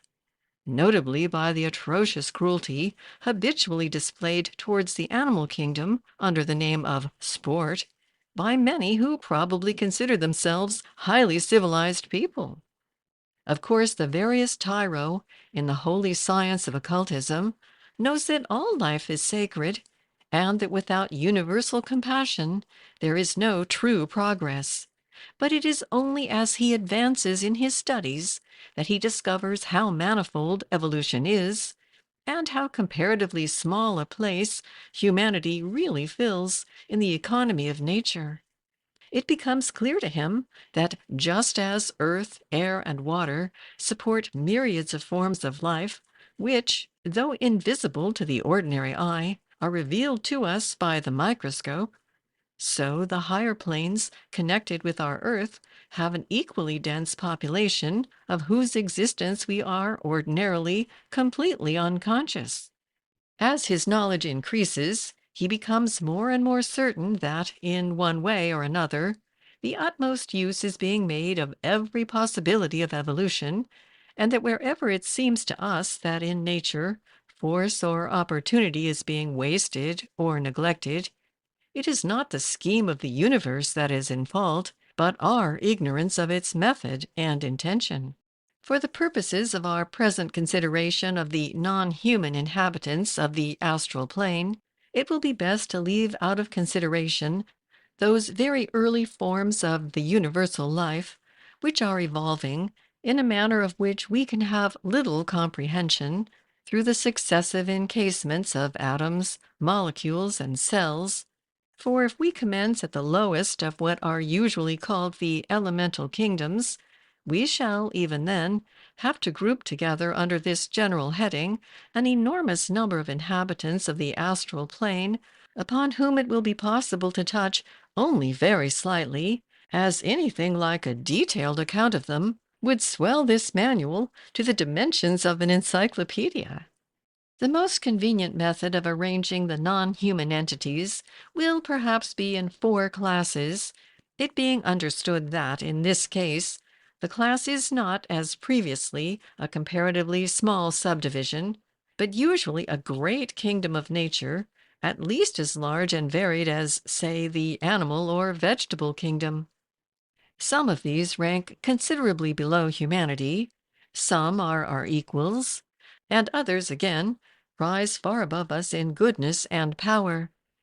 Some belong to our scheme of evolution, that is to say, they either have been or will be men like ourselves. Others are evolving on entirely distinct lines of their own. Before proceeding to consider them, it is necessary, in order to avoid the charge of incompleteness, to mention that in this branch of the subject 2 reservations have been made.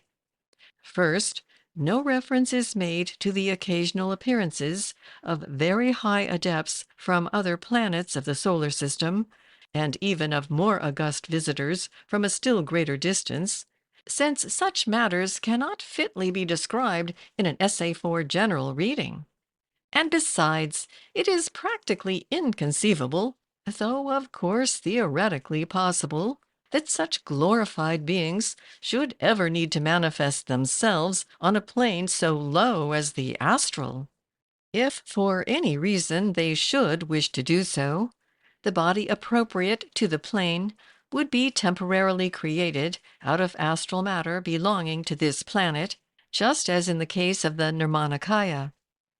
Secondly, quite outside of and entirely unconnected with the four classes into which we are dividing this section, there are two other great evolutions which, at present, share the use of this planet with humanity, but about them it is forbidden to give any particulars at this stage of the proceedings, as it is not apparently intended, under ordinary circumstances, either that they should be conscious of man's existence or man of theirs.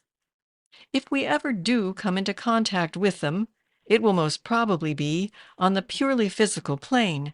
for in any case their connection with our astral plane is of the slightest,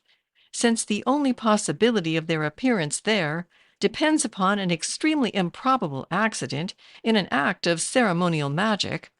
which, fortunately, only a few of the most advanced sorcerers know how to perform. Nevertheless, that improbable accident has happened at least once, and may happen again, so that but for the prohibition above mentioned, it would have been necessary to include them in our list. 1. The elemental essence belonging to our own evolution. Just as the name elementary has been given indiscriminately by various writers to any or all of man's possible post-mortem conditions, so this word elemental has been used at different times to mean any or all non-human spirits, from the most godlike of the devas down through every variety of nature spirit to the formless essence which pervades the kingdoms lying behind the mineral,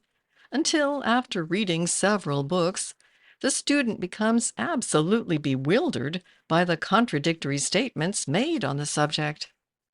For the purposes of this treatise, it will perhaps simplify matters to restrict its meaning to the last mentioned class only, and use it to denote the three great kingdoms which precede the mineral in the order of our evolution.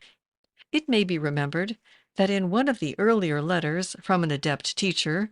these elemental kingdoms are referred to, and the statement is made that the first and second cannot readily be comprehended except by an initiate. Fortunately, this, the most incomprehensible part of the vast subject, does not come within the province of this manual, as those first and second elemental kingdoms exist and function, respectively, upon the arupa and rupa levels of the devachanic plane. We have, consequently, to deal, for the moment, only with kingdom number 3, the one next before the mineral, though even that will be found quite sufficiently complicated, as will be understood when it is stated that it contains just over 2,400 perfectly distinct varieties of elemental essence, each of which the pupil who wishes to attain perfect control of the astral forces must learn,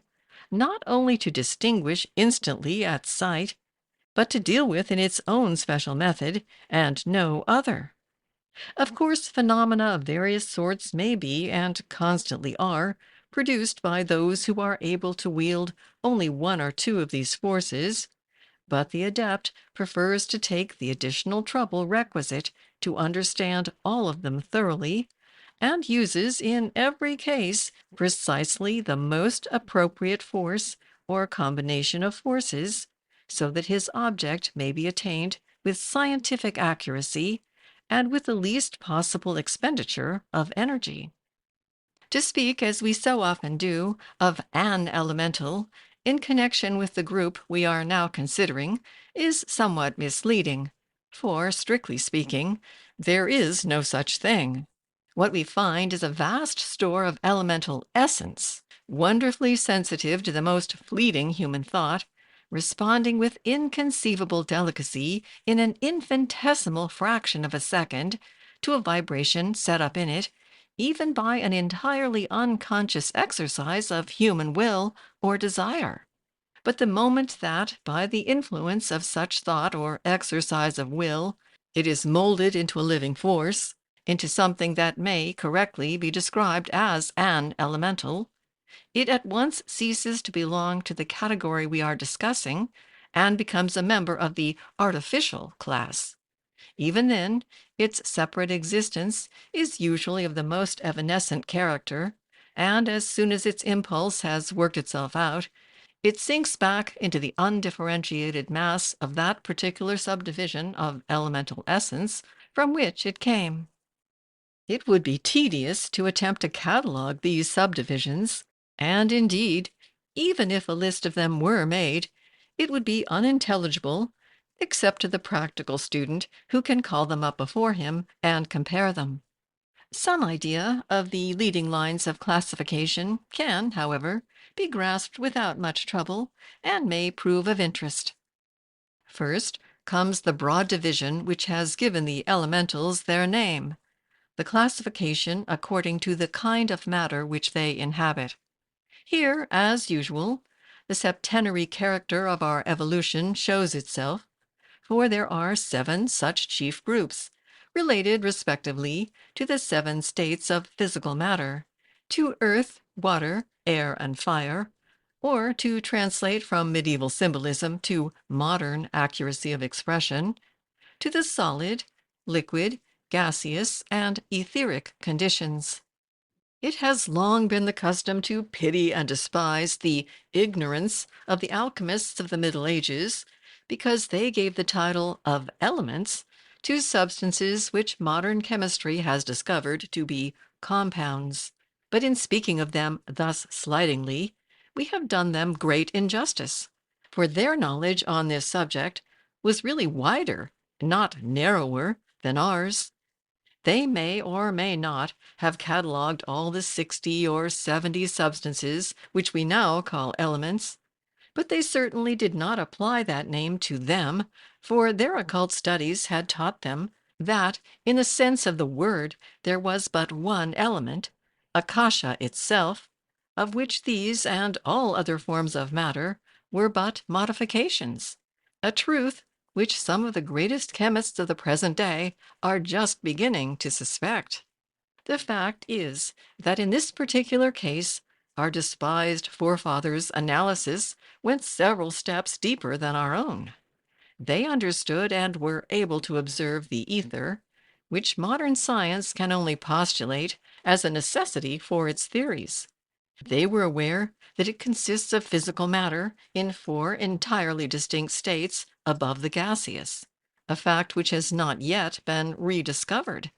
They knew that all physical objects consisted of matter in one or the other of these 7 states, and that, into the composition of every organic body, all 7 entered into a greater or lesser degree. Hence all their talk of fiery and watery humors, or elements, which seems so grotesque to us. It is obvious that they use the latter word simply as a synonym for constituent parts, without in the least degree intending it to connote the idea of substances which could not be further reduced. They knew also that each of these orders of matter served as an apodi, or basis of manifestation, for a great class of evolving monadic essence, and so they christened the essence elemental. What we have to try to realize, then, is that in every particle of solid matter, so long as it remains in that condition, there resides, to use the picturesque phraseology of medieval students, an earth elemental. That is, a certain amount of the living elemental essence appropriate to it, while equally, in every particle of matter in the liquid, gaseous, or etheric states, the water, air, and fire elementals respectively inhere. It will be observed that this first broad division of the third of the elemental kingdoms is, so to speak, a horizontal one. That is to say, its respective classes stand in the relation of steps, each somewhat less material than the one below it, which ascends into it by almost imperceptible degrees, and it is easy to understand how each of these classes may again be divided horizontally into 7, since there are, obviously, many degrees of density among solids, liquids, and gases. There is, however, what may be described as a perpendicular division also, and this is somewhat more difficult to comprehend,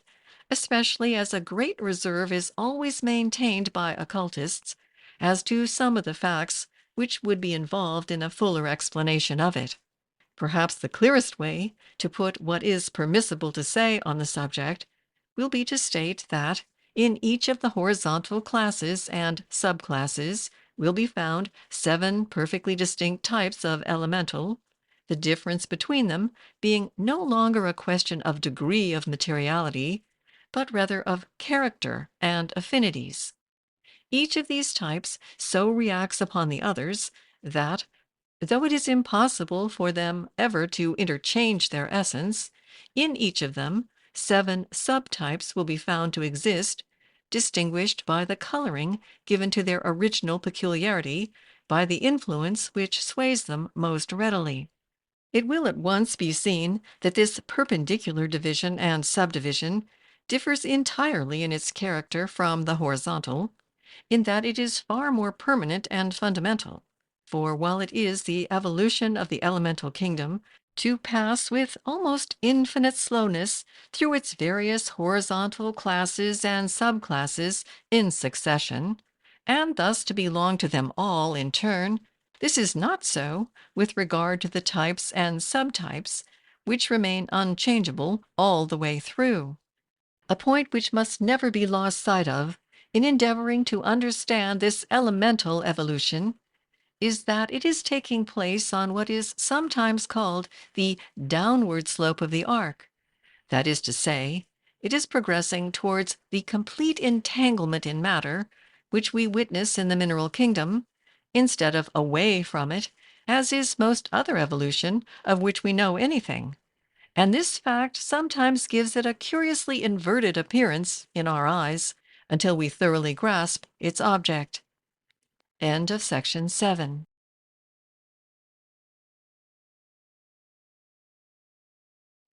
Inhabitants, the non-human, the elemental essence belonging to our own evolution. In spite of these manifold subdivisions, there are certain properties which are possessed in common by all varieties of this strange living essence. But even these are so entirely different from any with which we are familiar on the physical plane that it is exceedingly difficult to explain them to those who cannot themselves see it in action.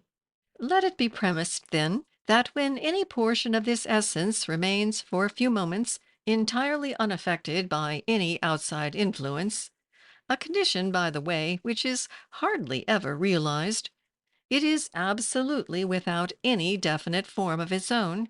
though even then its motion is rapid and ceaseless. But on the slightest disturbance, set up perhaps by some passing thought current, it flashes into a bewildering confusion of restless, ever-changing shapes, which form, rush about, and disappear with the rapidity of the bubbles on the surface of boiling water. These evanescent shapes, though generally those of living creatures of some sort, human or otherwise, no more express the existence of separate entities in the essence than do the equally changeful and multiform waves raised in a few moments on a previously smooth lake by a sudden squall. They seem to be mere reflections from the vast storehouse of the astral light, yet they have usually a certain appropriateness to the character of the thought stream which calls them into existence, though nearly always with some grotesque distortion, some terrifying or unpleasant aspect about them. A question naturally arises in the mind here as to what intelligence it is that is exerted in the selection of an appropriate shape or its distortion when selected. We are not dealing with the more powerful and longer-lived artificial element created by a strong, definite thought, but simply the result produced by the stream of half-conscious, involuntary thoughts, which the majority of mankind allow to flow idly through their brains, so that the intelligence is obviously not derived from the mind of the thinker. And we certainly cannot credit the elemental essence itself, which belongs to a kingdom further from individualization even than the mineral, with any sort of awakening of the monastic quality. Yet it does possess a marvelous adaptability, which often seems to come very near it, and it is, no doubt, this property that caused elementals to be described in one of our early books as the semi-intelligent creatures of the astral light. We shall find further evidence of this power when we come to consider the case of the artificial class. When we read of a good or evil elemental, it must always be either an artificial entity or one of the many varieties of nature spirits that is meant, for the elemental kingdoms proper do not admit of any such conceptions as good and evil, though there is undoubtedly a sort of bias or tendency permeating nearly all their subdivisions, which operates to render them rather hostile than friendly towards man, as every neophyte knows. For in most cases, his very first impression of the astral plane is of the presence all around him of vast hosts of protean specters who advance upon him in threatening guise, but always retire or dissipate harmlessly if boldly faced.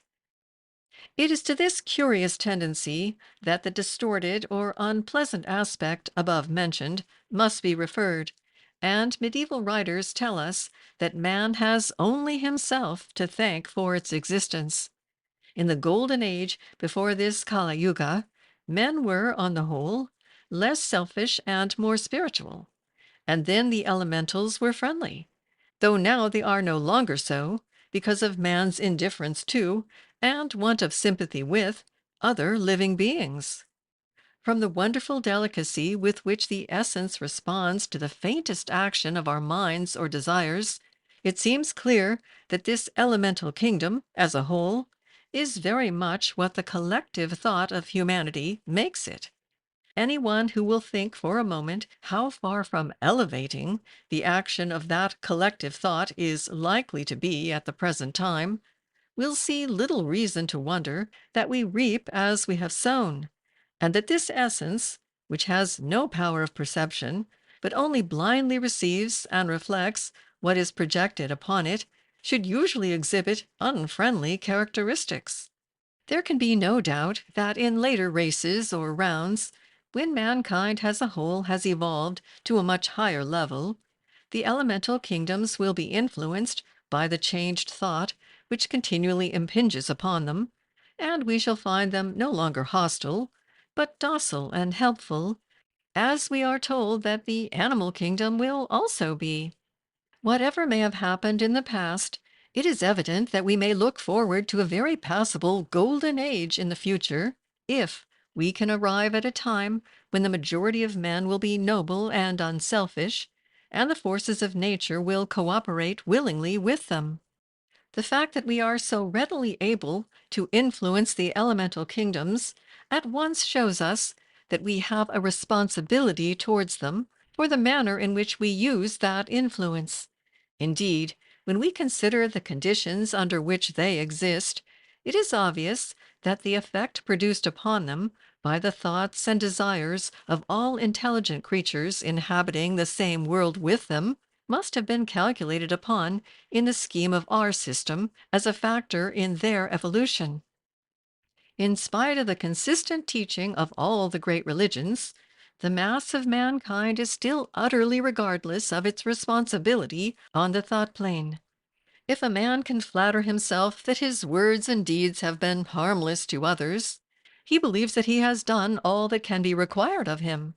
quite oblivious of the fact that he may for years have been exercising a narrowing and debasing influence on the minds of those around him, and filling surrounding space with the unlovely creations of a sordid mind. A still more serious aspect of this question will come before us when we discuss the artificial elemental. But in regard to the essence, it will be sufficient to state that we undoubtedly have the power to accelerate or delay its evolution according to the use which, consciously or unconsciously, we are continually making use of it. It would be hopeless, within the limits of such a treatise as this, to attempt to explain the different uses to which the forces inherent in the manifold varieties of this elemental essence can be put by one who has been trained in their management. The vast majority of magical ceremonies depend almost entirely upon its manipulation, either directly by the will of the magician or by some more definite astral entity evoked by him for that purpose. By its means, nearly all the physical phenomena of the seance room are produced, and it is also the agent, in most cases, of stone throwing or bell ringing in haunted houses. Such results as these latter, being brought about either by blundering efforts to attract attention made by some earthbound human entity,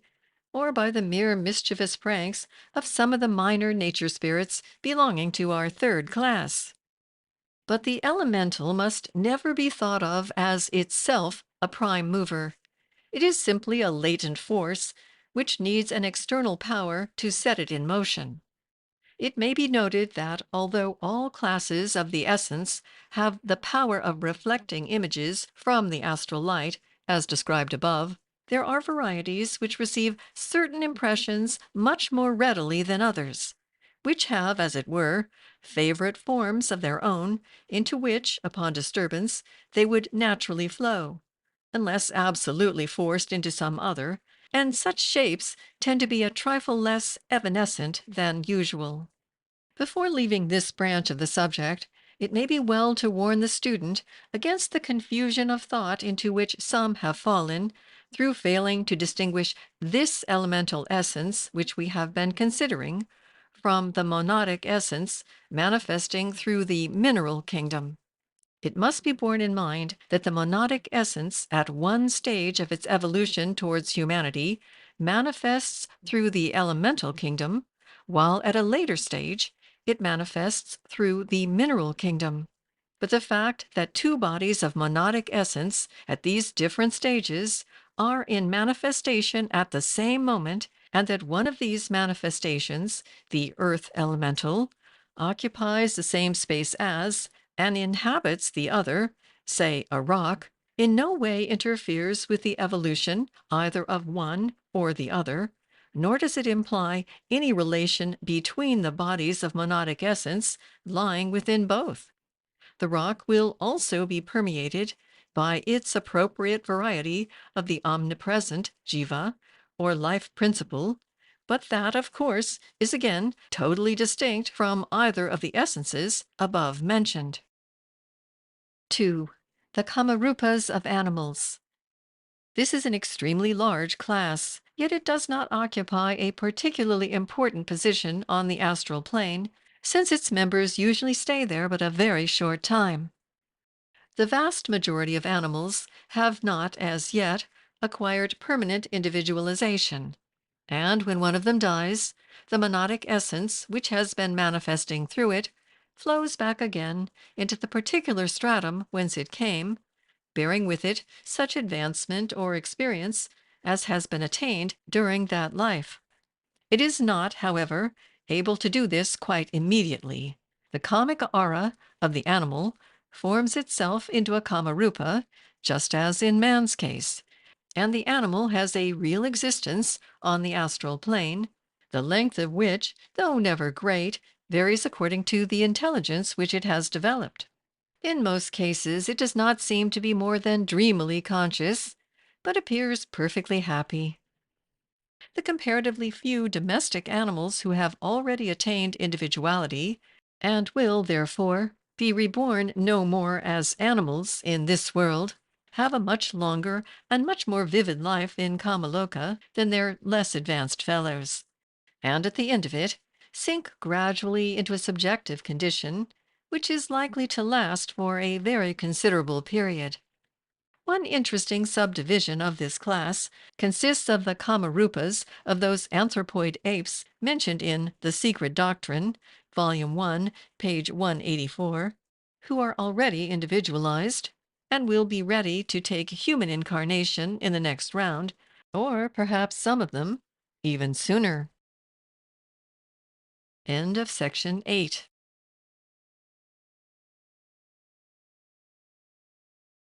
Inhabitants, the non-human, continued. 3. Nature spirits of all kinds.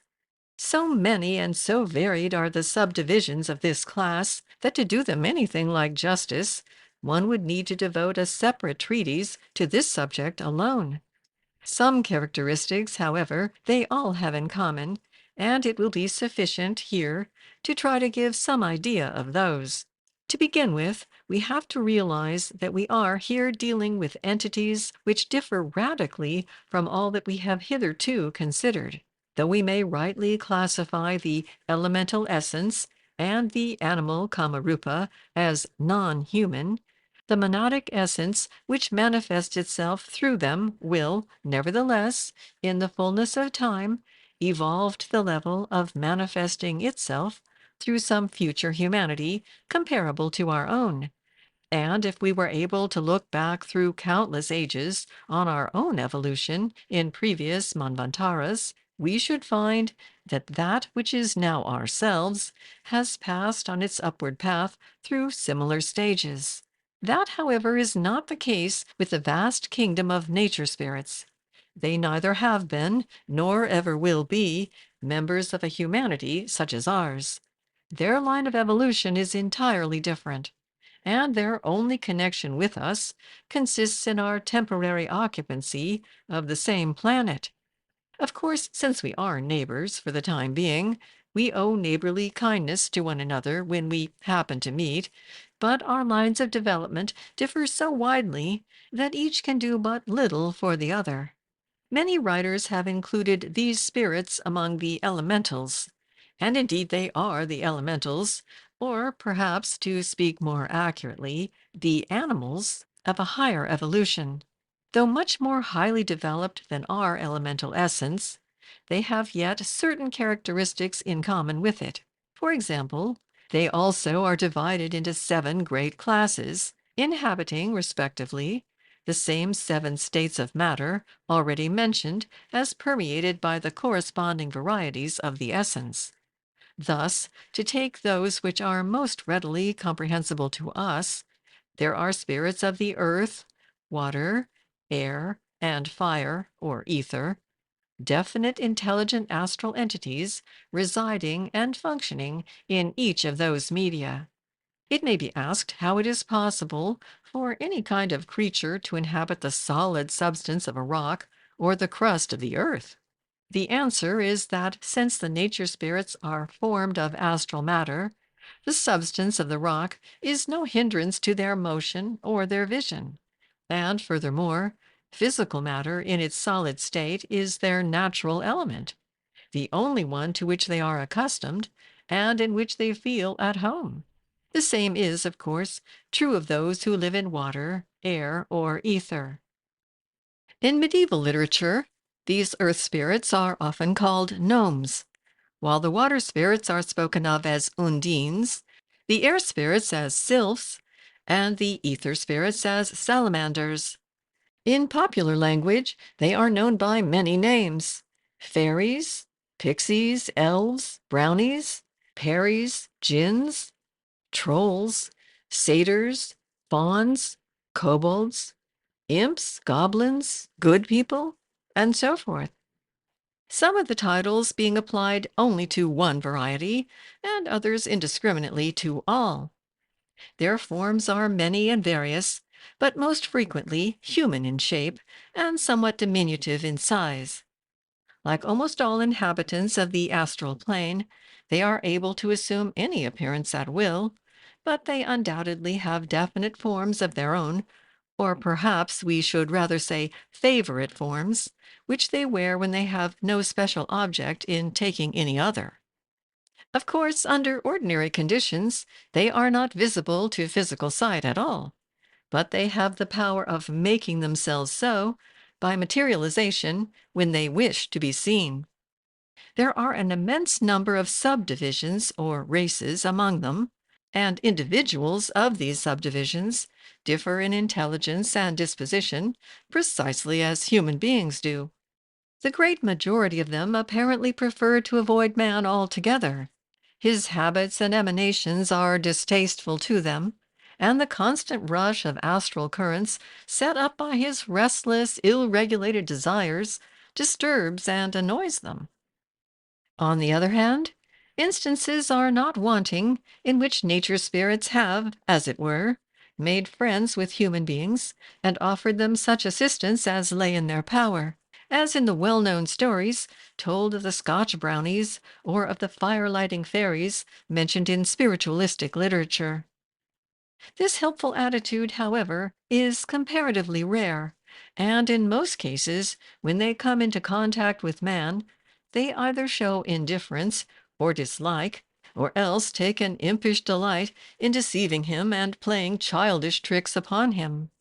Many a story illustrative of this curious characteristic may be found among the village gossip of the peasantry in almost any lonely mountainous district, and anyone who has been in the habit of attending seances for physical phenomena will recollect instances of practical joking and silly, though usually good-natured, horseplay, which always indicate the presence of some of the lower orders of the nature spirits.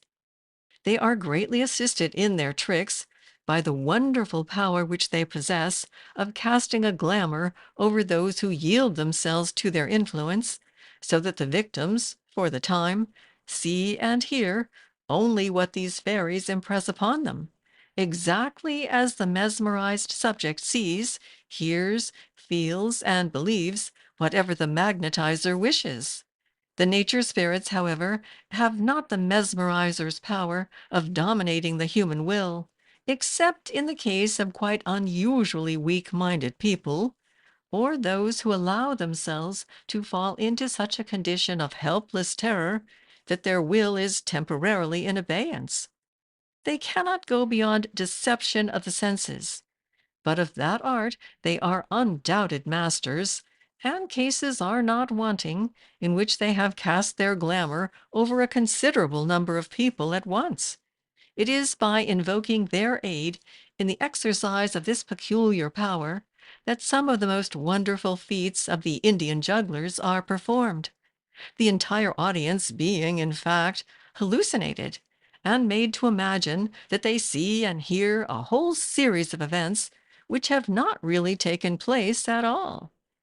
We might almost look upon the nature spirits as a kind of astral humanity, but for the fact that none of them, not even the highest, possess a permanent reincarnating individuality. Apparently, therefore, one point in which their line of evolution differs from ours is that a much greater proportion of intelligence is developed before permanent individualization takes place. But of the stages through which they have passed, and those through which they have yet to pass, we can know little. The life periods of the different subdivisions vary greatly, some being quite short, others much longer than our human lifetime. We stand so entirely outside such a life as theirs that it is impossible for us to understand much about its conditions. But it appears, on the whole, to be a simple, joyous, irresponsible kind of existence, much such as a party of happy children might lead among exceptionally favorable physical surroundings. Though tricky and mischievous, they are rarely malicious, unless provoked by some unwarrantable intrusion or annoyance, but as a body, they also partake to some extent of the universal feeling of distrust for man, and they generally seem inclined to resent somewhat the first appearance of a neophyte on the astral plane, so that he usually makes their acquaintance under some unpleasant or terrifying form. If, however, he declines to be frightened by any of their freaks, they soon accept him as a necessary evil, and take no further notice of him, while some among them may even, after a time, become friendly and manifest pleasure on meeting him. Some among the many subdivisions of this class are much less childlike and more dignified than those we have been describing.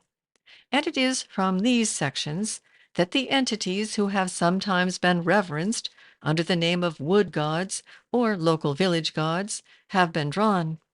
Such entities would be quite sensible of the flattery involved in the reverence shown to them, would enjoy it, and would, no doubt, be quite ready to do any small service they could in return. The village god is also often an artificial entity, but that variety will be considered in its appropriate place. The adept knows how to make use of the services of the nature spirits when he requires them, but the ordinary magician can obtain their assistance only by processes either of invocation or evocation. That is, either by attracting their attention as a suppliant and making some kind of bargain with them, or by endeavoring to set in motion influences which would compel their obedience. Both methods are extremely undesirable, and the latter is also excessively dangerous, as the operator would arouse a determined hostility which might prove fatal to him. Needless to say, no one studying occultism under a qualified master would ever be permitted to attempt anything of the kind at all. End of section 9.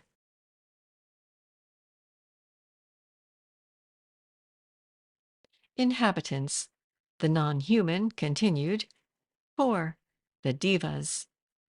The highest system of evolution connected with this earth, so far as we know, is that of the beings whom Hindus call the Devas,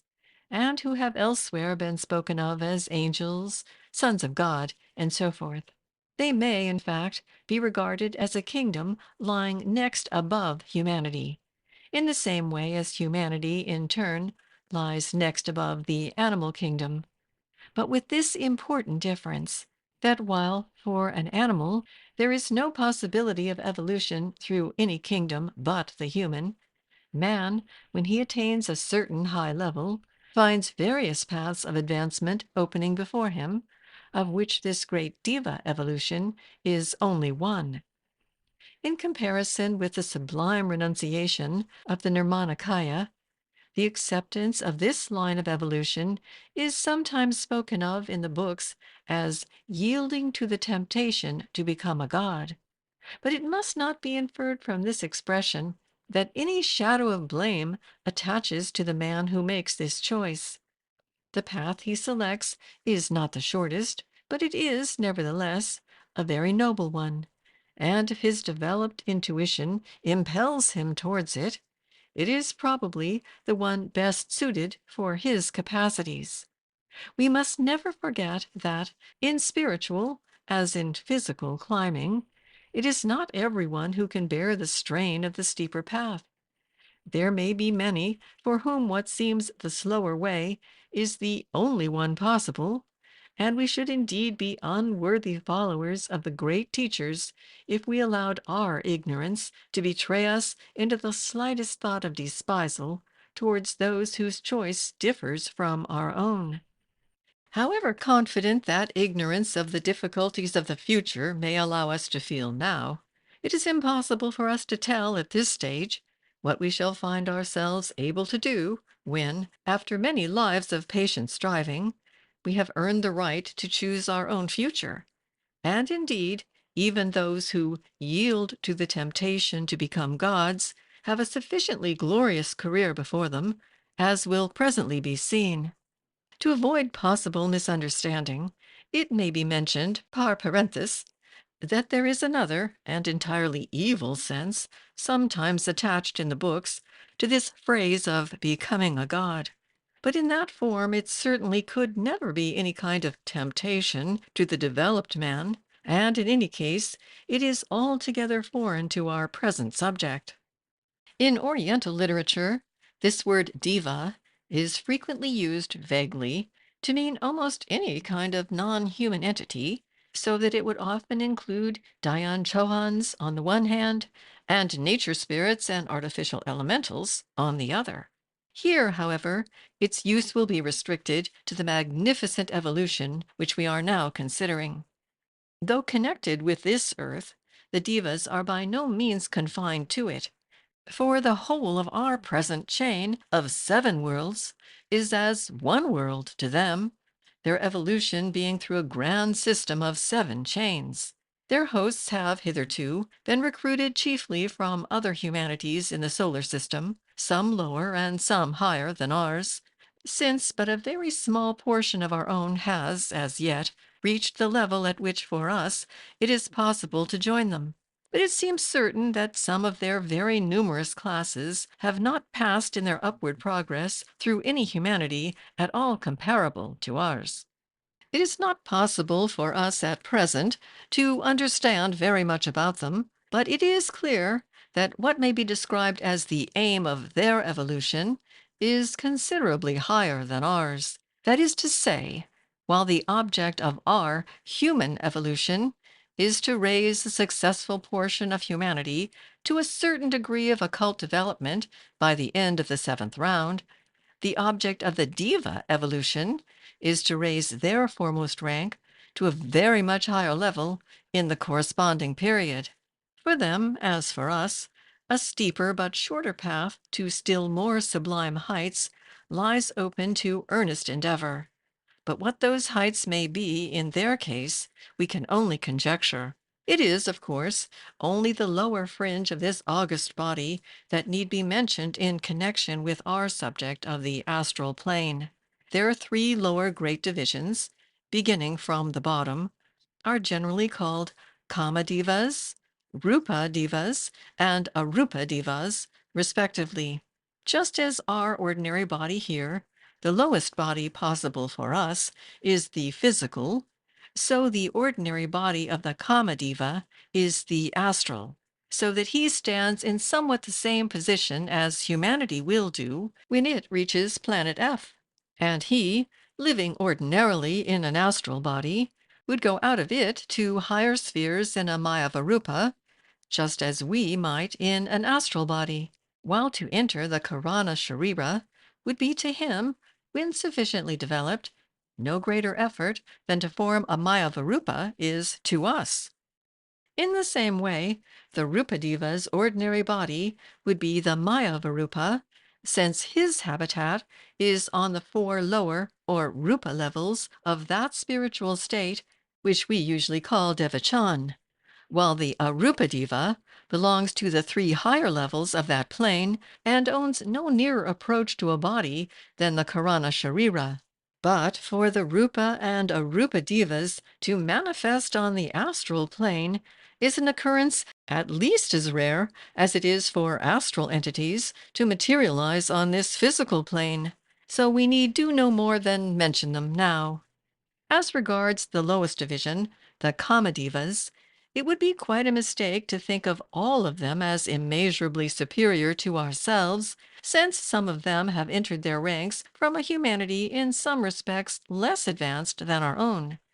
Of course, the general average among them is much higher than among us, for all that is actively or willfully evil has long been weeded out from their ranks. But they differ widely in disposition, and a really noble, unselfish, spiritually minded man may well stand higher in the scale of evolution than some of them. Their attention can be attracted by certain magical evocations, but the only human will which can dominate theirs is of a certain high class of adepts. As a rule, they seem scarcely conscious of us on our physical plane. But it does, now and then, happen that one of them becomes aware of some human difficulty which excites his pity, and he perhaps renders some assistance, just as any of us would try to help an animal that we saw in trouble. But it is well understood among them that any interference in human affairs at the present stage is likely to do far more harm than good. Above the Arupa Divas, there are 4 other great divisions, and again, above and beyond the Diva kingdom altogether, stand the great hosts of the Dayan Choans. But the consideration of such glorified beings would be out of place in an essay on the astral plane. Though we cannot claim them as belonging exactly to any of our classes, this is perhaps the best place in which to mention those wonderful and important beings, the four Divarajas. In this name, the word diva must not, however, be taken in the sense in which we have been using it, for it is not over the diva kingdom, but over the four elements of earth, water, air, and fire, with their indwelling nature spirits and essences, that these four kings rule. What the evolution has been through which they rose to their present height of power and wisdom, we cannot tell, save only that it has certainly not passed through anything corresponding to our own humanity. They are often spoken of as the regents of the earth, or the angels of the four cardinal points, and the Hindu books call them the Chatur Maharajas, giving their names as Darita Rashtra, Varudhaka, Varupkasha, and Vaishravana. In the same books, their hosts are called Gandharvas, Kumbhanas, Nagas, and Yakshas, respectively, the points of the compass appropriated to each being in corresponding order: east, south, west, and north, and their symbolical colors white, blue, red, and gold. They are mentioned in The Secret Doctrine as, quote, winged globes and fiery wheels, end quote, and in the Christian Bible, Ezekiel makes a very remarkable attempt at a description of them in which very similar words are used. References to them are to be found in the symbology of every religion, and they have always been held in the highest reverence as the protectors of mankind. It is they who are the agents of man's karma during his life on earth, and they thus play an extremely important part in human destiny.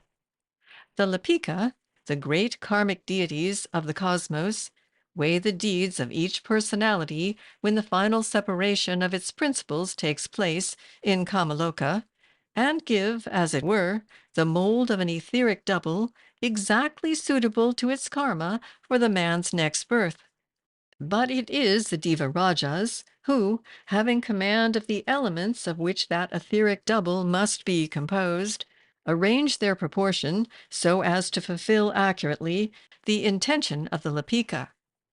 It is they also who constantly watch all through life to counterbalance the changes perpetually being introduced into man's condition by his own free will and that of those around him, so that no injustice may be done and karma may be accurately worked out, if not in one way, then in another. A learned dissertation upon these marvelous beings will be found in The Secret Doctrine, Volume 1, pages 122 through 126. They are able to take human material forms at will, and several cases are recorded when they have done so. All the higher nature spirits and hosts of artificial elements act as their agents in the stupendous work they carry out, yet all the threads are in their hands, and the whole responsibility rests upon them alone. It is not often that they manifest upon the astral plane, but when they do, they are certainly the most remarkable of its non-human inhabitants. A student of occultism will not need to be told that, as there are 7 great classes, both of nature spirits and elemental essence, there must really be 7 and not 4 Diva Rajas, but outside the circle of initiation, little is known and less may be said of the higher 3. End of section 10.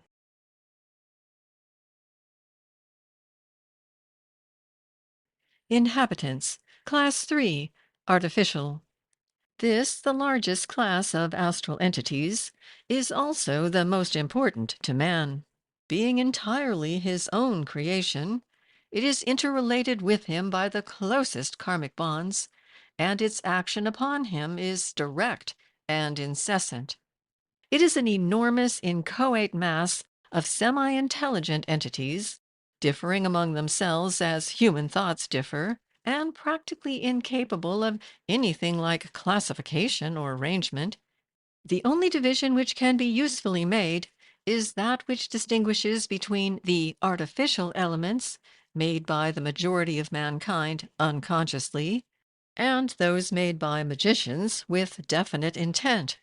while we may relegate to a third class the very small number of artificially arranged entities, which are not elementals at all. 1. Elementals formed unconsciously. It has already been explained that the elemental essence which surrounds us on every side is, in all its numberless varieties, singularly susceptible to the influence of human thought. The action of a mere casual wandering thought upon it, causing it to burst into a cloud of rapidly moving, evanescent forms, has already been described. We have now to note how it is affected when the human mind formulates a definite, purposeful thought or wish. The effect produced is of the most striking nature. The thought seizes upon the plastic essence and molds it instantly into a living being of appropriate form, a being which, when once thus created, is in no way under the control of its creator, but lives out a life of its own, the length of which is proportionate to the intensity of the thought or wish which called it into existence. It lasts, in fact, just as long as the thought force holds it together. Most people's thoughts are so fleeting and indecisive that the elementals created by them last only a few minutes or a few hours. But an often repeated thought or an earnest wish will form an elemental whose existence may extend to many days. Since the ordinary man's thoughts refer very largely to himself, the elementals they form remain hovering about him and constantly tend to provoke a repetition of the idea they represent. Since such repetitions, instead of forming new elementals, would strengthen the old one and give it a fresh lease of life.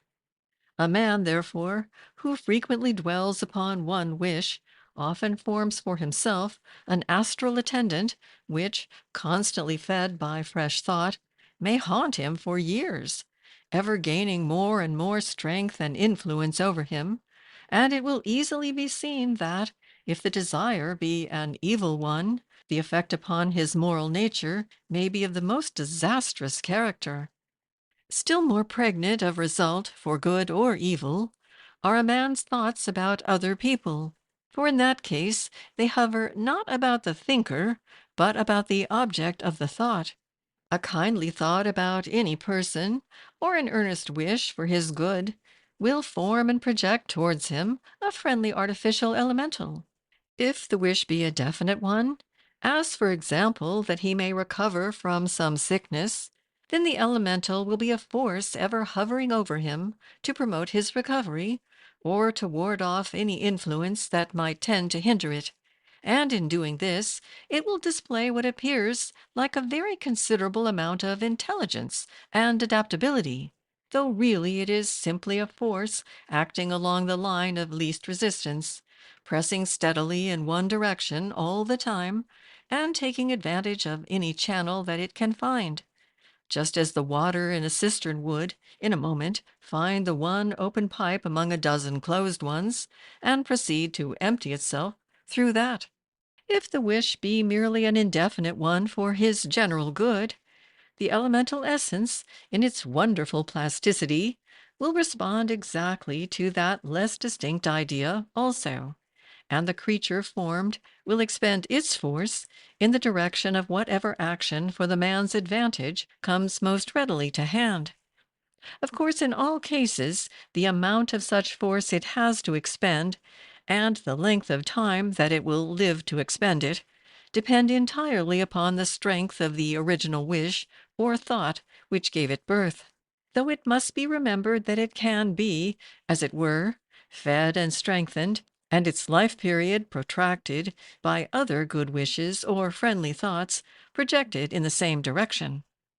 Furthermore, it appears to be actuated, like most other beings, by an instinctive desire to prolong its life, and thus reacts on its creator as a force constantly tending to provoke the renewal of the feeling which called it into existence. It also influences, in a similar manner, others with whom it comes in contact, though its rapport with them is naturally not so perfect.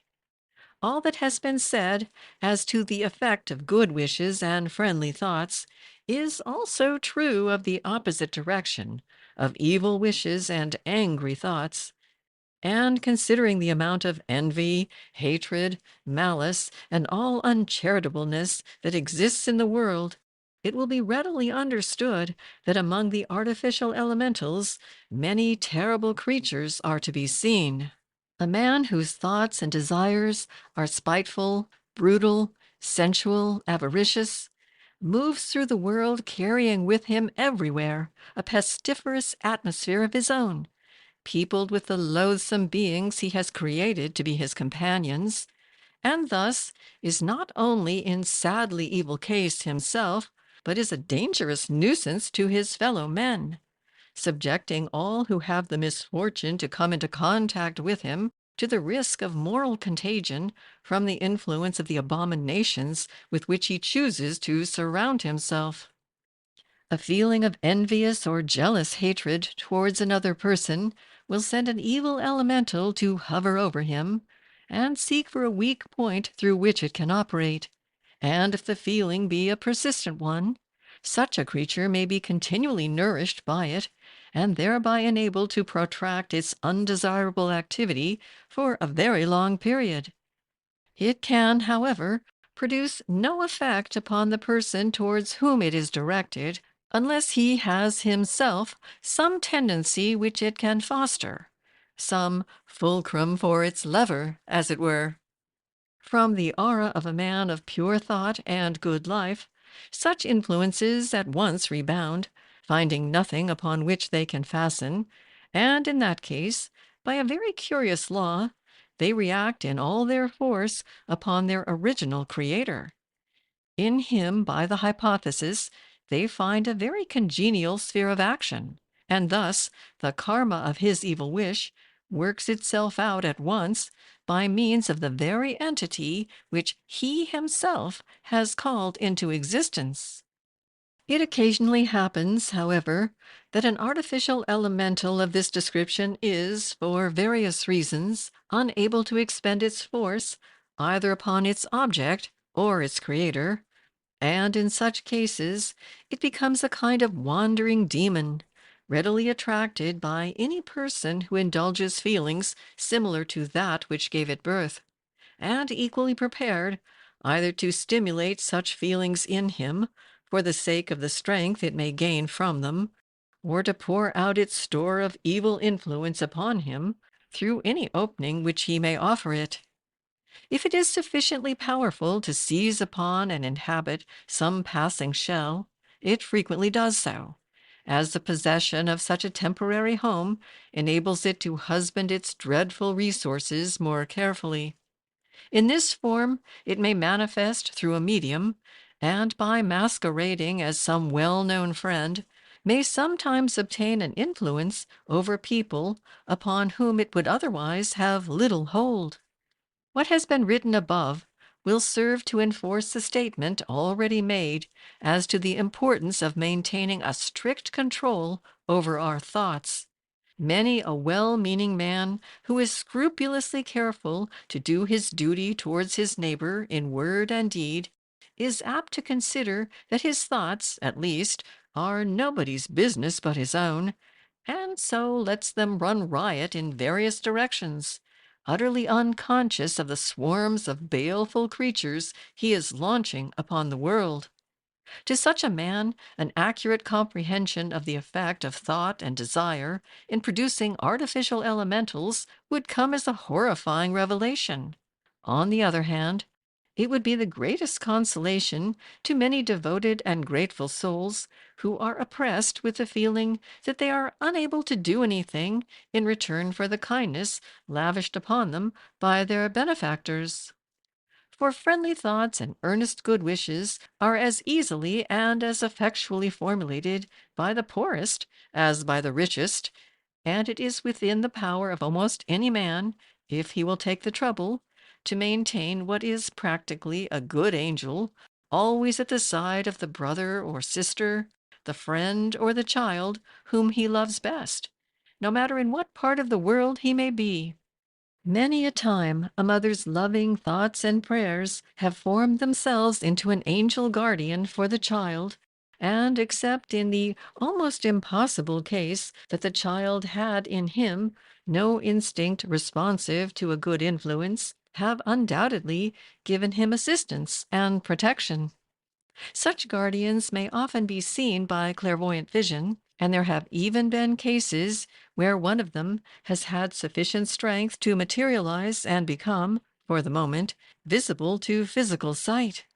A curious fact which deserves mention here is that, even after the passage of the mother into the devachanic condition, the love which she pours out upon the children she thinks of as surrounding her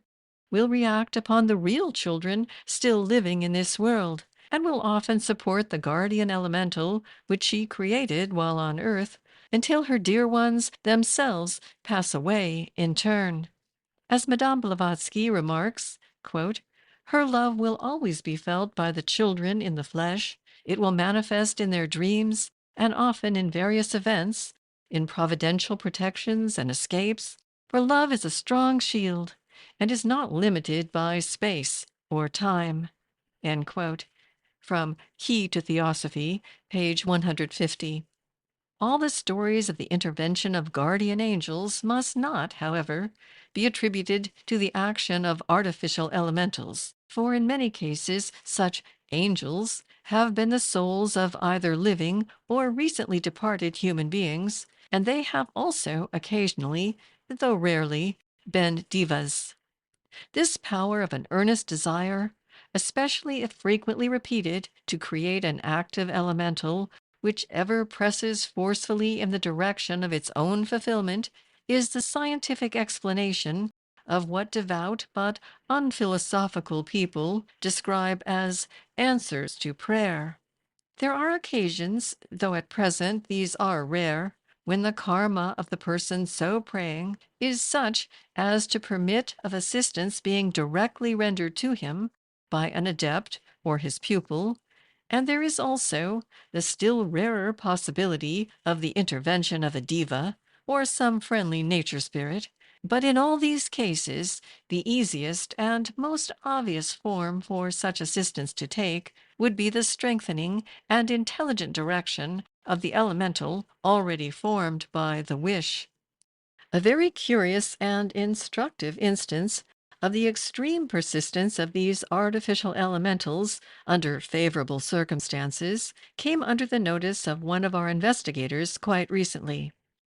All readers of the literature of such subjects are aware that many of our ancient families are supposed to have, associated with them, a traditional death warning,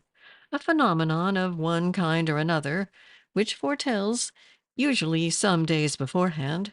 the approaching decease of the head of the house. A picturesque example of this is the well-known story of the white bird of the Oxenhams, whose appearance has, ever since the time of Queen Elizabeth, been recognized as a sure presage of the death of some member of the family, while another is the spectral coach which is reported to drive up to the door of a certain castle in the north when a similar calamity is impending. A phenomenon of this order occurs in connection with the family of one of our members, but it is of a much commoner and less striking type than either of the above, consisting only of a solemn and impressive strain of dirge-like music, which is heard, apparently floating in the air, 3 days before the death takes place. Our member, having himself twice heard this mystic sound, finding its warning in both cases quite accurate, and knowing also that, according to family tradition, the same thing had been happening for several centuries, set himself to seek, by occult methods, for the cause underlying so strange a phenomenon. The result was unexpected but interesting. It appeared that somewhere in the 12th century the head of the family went to the Crusades, like many another valiant man, and took with him to win his spurs in the sacred cause his youngest and favorite son, a promising youth whose success in life was the dearest wish of his father's heart. Unhappily, however, the young man was killed in battle, and the father was plunged into the depths of despair, lamenting not only the loss of his son,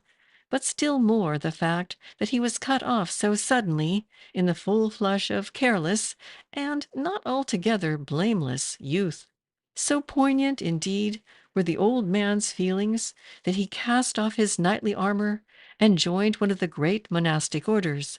vowing to devote all the remainder of his life to prayer, first for the soul of his son,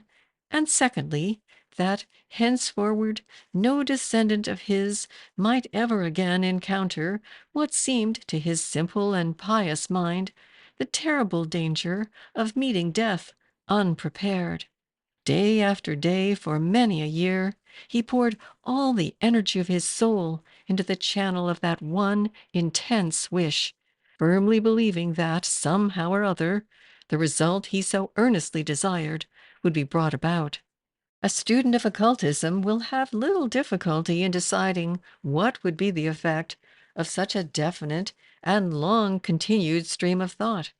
Our knightly monk created an artificial elemental of immense power and resourcefulness for its own particular object, and accumulated within it a store of force which would enable it to carry out his wishes for an indefinite period. An elemental is a perfect storage battery, one from which there is practically no leakage, and when we remember what its original strength must have been, and how comparatively rarely it would be called upon to put it forth, we shall scarcely wonder that even now it exhibits unimpaired vitality, and still warns the direct descendants of the old Crusader of their approaching doom, by repeating in their ears the strange wailing music which was the dirge of a young and valiant soldier 700 years ago in Palestine. End of section 11.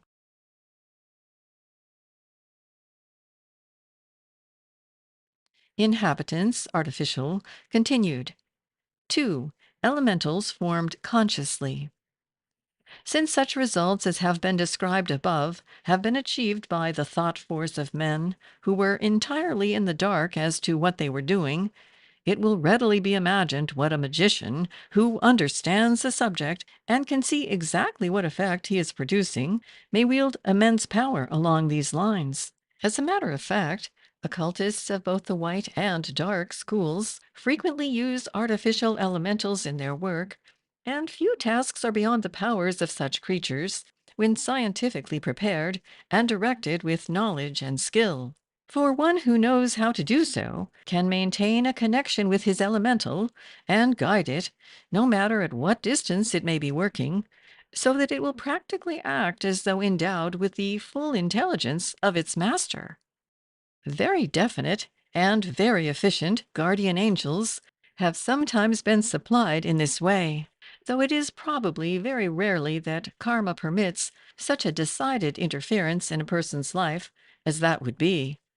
In such a case, however, as that of a pupil of the adepts, who might have, in the course of his work for them, to run the risk of attack from forces with which his unaided strength would be entirely insufficient to cope, guardians of this description have been given, and have fully proved their sleepless vigilance and their tremendous power. By some of the more advanced processes of black magic, also, artificial elementals of great power may be called into existence, and much evil has been worked in various ways by such entities. But it is true of them, as of the previous class, that if they are aimed at a person whom by reason of his purity of character they are unable to influence, they react with terrible force upon their creator, so that the medieval story of the magician being torn to pieces by the fiends he himself has raised is no mere fable, but may very well have an awful foundation in fact. Such creatures occasionally, for various reasons, escape from the control of those who are trying to make use of them, and become wandering and aimless demons, as do some of those mentioned under the previous heading, under similar circumstances. But those that we are considering, having much more intelligence and power, and a much longer existence, are proportionately more dangerous. They invariably seek for means of prolonging their life, either by feeding like vampires upon the vitality of human beings, or by influencing them to make offerings to them. And among simple, half-savage tribes, they have frequently succeeded, by judicious management, in getting themselves recognized as village or family gods.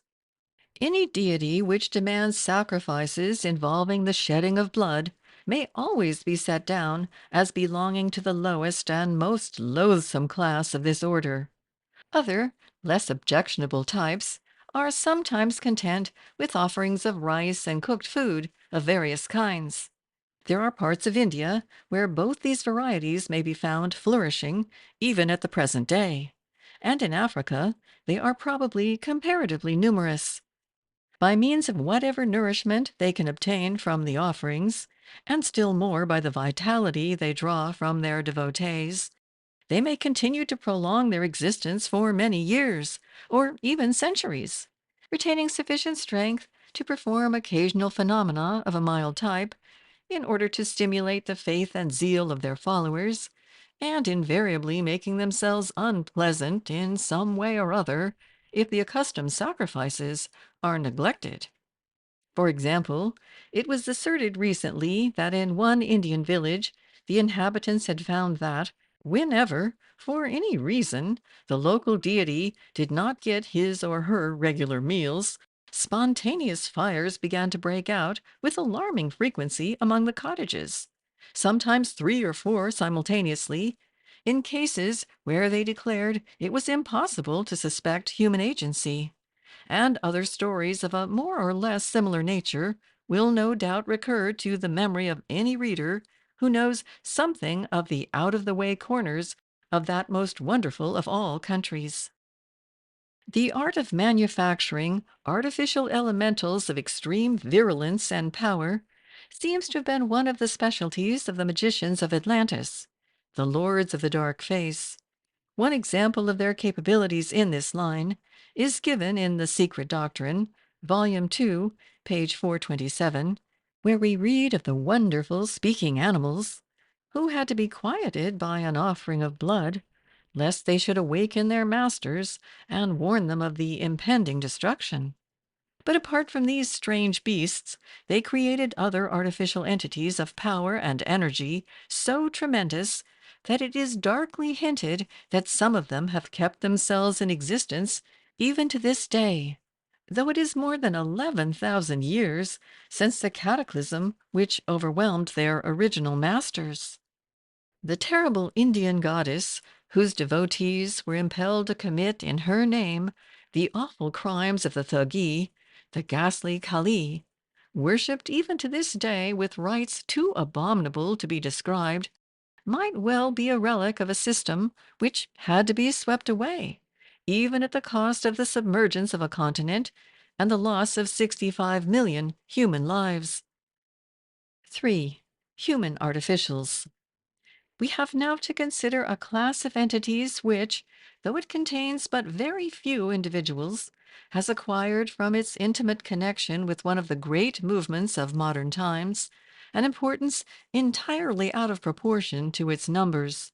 It seems doubtful whether it should appear under the first or third of our main divisions, but though certainly human, it is so far removed from the course of ordinary evolution, so entirely the product of a will outside of its own, that it perhaps falls most naturally into place among the artificial beings.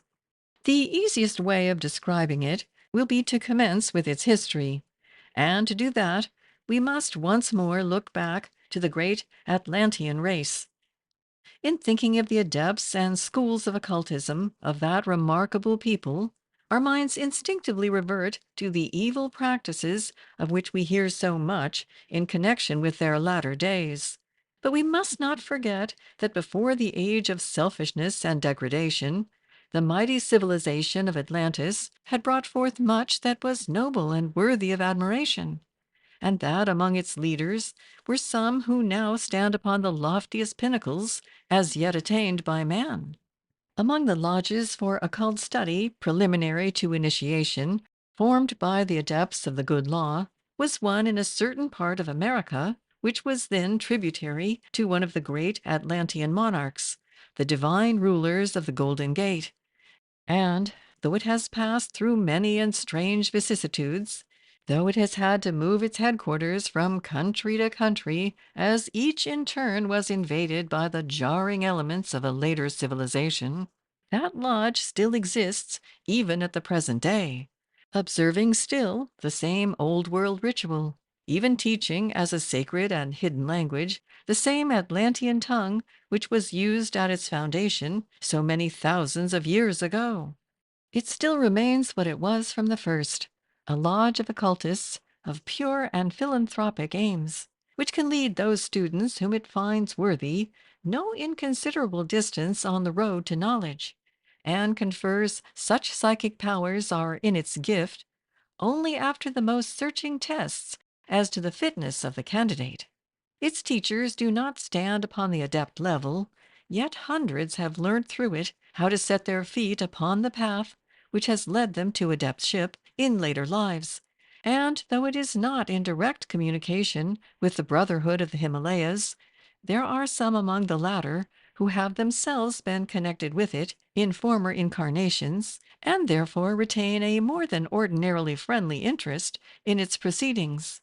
The chiefs of this lodge, though they have always kept themselves and their society strictly in the background, have nevertheless done what they could from time to time to assist the progress of truth in the world, and some half century ago, in despair at the rampant materialism which seemed to be stifling all spirituality in Europe and America, they determined to make an attempt to combat it by somewhat novel methods. In point of fact, to offer opportunities by which any reasonable man could acquire absolute proof of that life apart from the physical body, which it was the tendency of science to deny. The phenomena exhibited were not in themselves absolutely new, since in some form or other we may hear of them all through history. But their definite organization, their production, as it were, to order, these were features distinctly new to the modern world. The movement they thus set on foot gradually grew into the vast fabric of modern spiritualism. And though it would, perhaps, be unfair to hold the originators of the scheme directly responsible for the many results which have followed, we must admit that they have achieved their purpose to the extent of converting vast numbers of people from a belief in nothing in particular to a firm faith in, at any rate, some kind of future life. This is undoubtedly a magnificent result, though, in the opinion of many of those whose power and knowledge enable them to take a wider view of such matters than we can, it has been attained at too great a cost,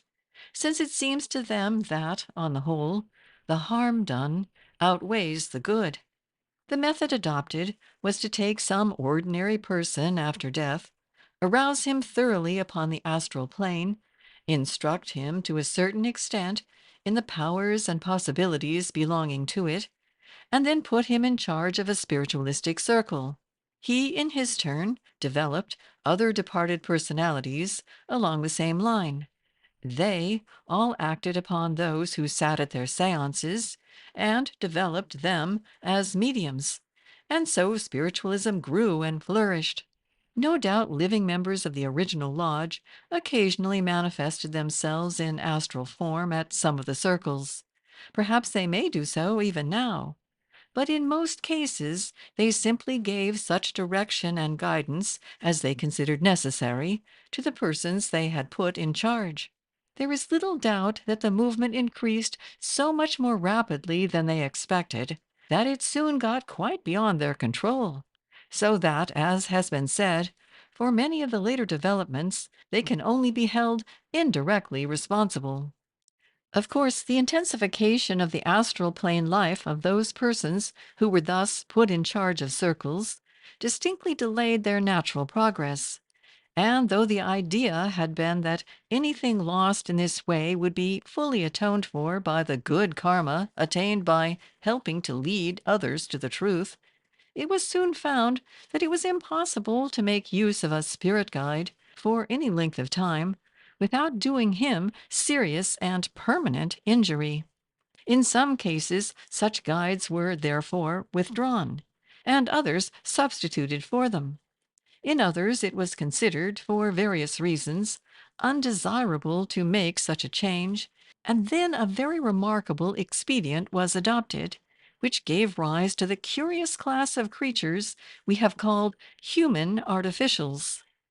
The higher principles of the original guide were allowed to pass on their long delayed evolution into the devachanic condition, but the shade he left behind him was taken possession of, sustained, and operated upon so that it might appear to its admiring circle practically just as before.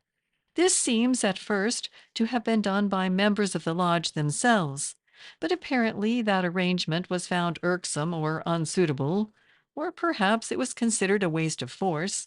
and the same objection applied to the use for this purpose of an artificial elemental, so that it was eventually decided that the departed person who would have been appointed to succeed the late spirit guide should still do so, but should take possession of the latter's shade or shell, and in fact simply wear his appearance. It is said that some members of the lodge objected to this on the ground that, though the purpose might be entirely good, a certain amount of deception was involved. But the general opinion seems to have been that, as the shade really was the same and contained something, at any rate, of the original lower manas, there was nothing that could be called deception in the matter. This, then, was the genesis of the human artificial entity, and it is understood that, in some cases, more than one such change has been made without arousing suspicion. Though, on the other hand, some investigators of spiritualism have remarked on the fact that, after a considerable lapse of time, certain differences suddenly become observable in the manner and disposition of a spirit. It is needless to say that none of the Adept Brotherhood has ever approved of the formation of an artificial entity of this sort, though they could not interfere with anyone who thought it right to take such a course. A weak point in the arrangement is that many others besides the original lodge may adopt this plan, and there is nothing whatever to prevent black magicians from supplying communicating spirits, as indeed they have been known to do.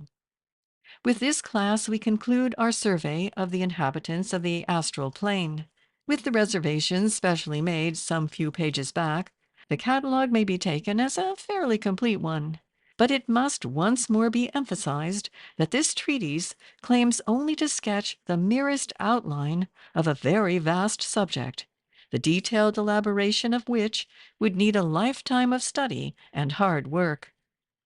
End of section 12.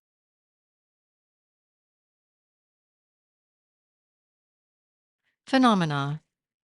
Though in the course of this paper various superphysical phenomena have been mentioned, and to some extent explained, it will perhaps, before concluding, be desirable so far to recapitulate as to give a list of those which are the most frequently met with by the student of these subjects, and to show by which of the agencies we have attempted to describe they are usually caused. The resources of the astral world, however, are so varied that almost any phenomenon with which we are acquainted can be produced in several different ways, so that it is only possible to lay down general rules in the matter. Apparitions, or ghosts, furnish a very good instance of the remark just made, for, in the loose manner in which the words are ordinarily used, they may stand for almost any inhabitant of the astral plane. Of course, psychically developed people are constantly seeing such things. But for an ordinary person to see a ghost, As the common expression runs, one of two things must happen. Either that ghost must materialize, or that person must have a temporary flash of psychic perception. But for the fact that neither of these events is a common one, ghosts would be met with in our streets as frequently as living people. If the ghost is seen hovering about a grave, it is probably the etheric shell of a newly buried person, though it may be the astral body of a living man haunting in sleep the tomb of a friend. Or again, it may be a materialized thought form, that is, an artificial elemental created by the energy with which a man thinks of himself as present at that particular spot. These varieties would be easily distinguishable one from the other by anyone accustomed to use astral vision, but an unpracticed person would be quite likely to call them all, vaguely, ghosts. Apparitions at the time of death are by no means uncommon, and are very often really visits paid by the astral form of the dying man just before what we elect to call the moment of dissolution. Though here again, they are quite likely to be thought forms called into being by his earnest wish to see some friend once more before he passes into an unfamiliar condition. Apparitions at the spot where some crime was committed are usually thought forms projected by the criminal, who, whether living or dead, but most especially when dead, is perpetually thinking over again and again the circumstances of his action. And since these thoughts are naturally specially vivid in his mind on the anniversary of the original crime, it is often only on that occasion that the artificial elementals he creates are strong enough to materialize themselves to ordinary sight, a fact which accounts for the periodicity of some manifestations of this class. Another point in reference to such phenomena is that whenever any tremendous mental disturbance has taken place, wherever overwhelming terror, pain, sorrow, hatred, or indeed any kind of intense passion has been felt, an impression of so very marked a character has been made upon the astral light that a person with even the faintest glimmer of psychic faculty cannot but be deeply impressed by it, and it would need but a slight, temporary increase of sensibility to enable him to visualize the entire scene, to see the event in all its detail apparently taking place before his eyes. And in such a case, he would, of course, report that the place was haunted, and that he had seen a ghost. Indeed, people who are as yet unable to see psychically under any circumstances are frequently very unpleasantly impressed when visiting such places as we have mentioned. There are many, for example, who feel uncomfortable when passing the side of Tyburn Tree, or cannot stay in the Chamber of Horrors at Madame Tussaud's, though they may not be in the least aware that their discomfort is due to the dreadful impressions in the astral light which surround places and objects redolent of horror and crime, and to the presence of the loathsome astral entities which always swarm about such centers. The family ghost, whom we generally find in the stock stories of the supernatural as an appendage of the feudal castle, may be either a thought form or an unusually vivid impression in the astral light, or again, he may really be an earthbound ancestor still haunting the scenes in which his thoughts and hopes centered during life. Another class of hauntings, which take the form of bell ringing, stone throwing, or the breaking of crockery, has already been referred to, and is almost invariably the work of elemental forces, either set blindly in motion by the clumsy efforts of an ignorant person trying to attract the attention of his surviving friends, or intentionally employed by some childishly mischievous nature spirit. The nature spirits are also responsible for whatever of truth there may be in all the strange fairy stories which are so common in certain parts of the country.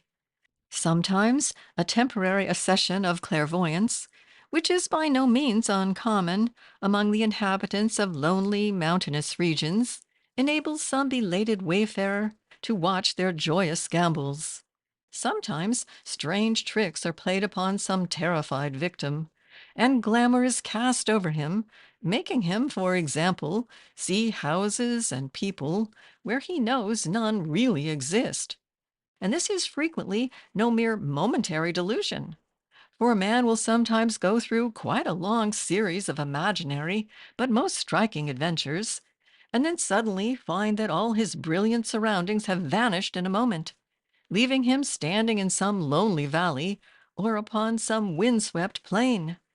On the other hand, it is by no means safe to accept as founded on fact all the popular legends on the subject, where the grossest superstition is often mingled with the theories of the peasantry about these beings, as was shown by a recent terrible murder case in Ireland. To the same entities must be attributed a large portion of what are called physical phenomena at spiritualistic seances. Indeed, many a seance has been given entirely by these mischievous creatures, and such a performance might easily include many very striking items, such as the answering of questions and delivery of pretended messages by raps or tilts, the exhibition of spirit lights, the apport of objects from a distance, the reading of thoughts which were in the mind of any person present,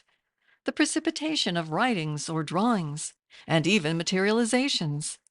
In fact, the nature spirits alone, if any of them happen to be disposed to take the trouble, could give a seance equal to the most wonderful of which we read. For though there may be certain phenomena which they would not find easy to reproduce, their marvelous power of glamour would enable them without difficulty to persuade the entire circle that these phenomena also had duly occurred,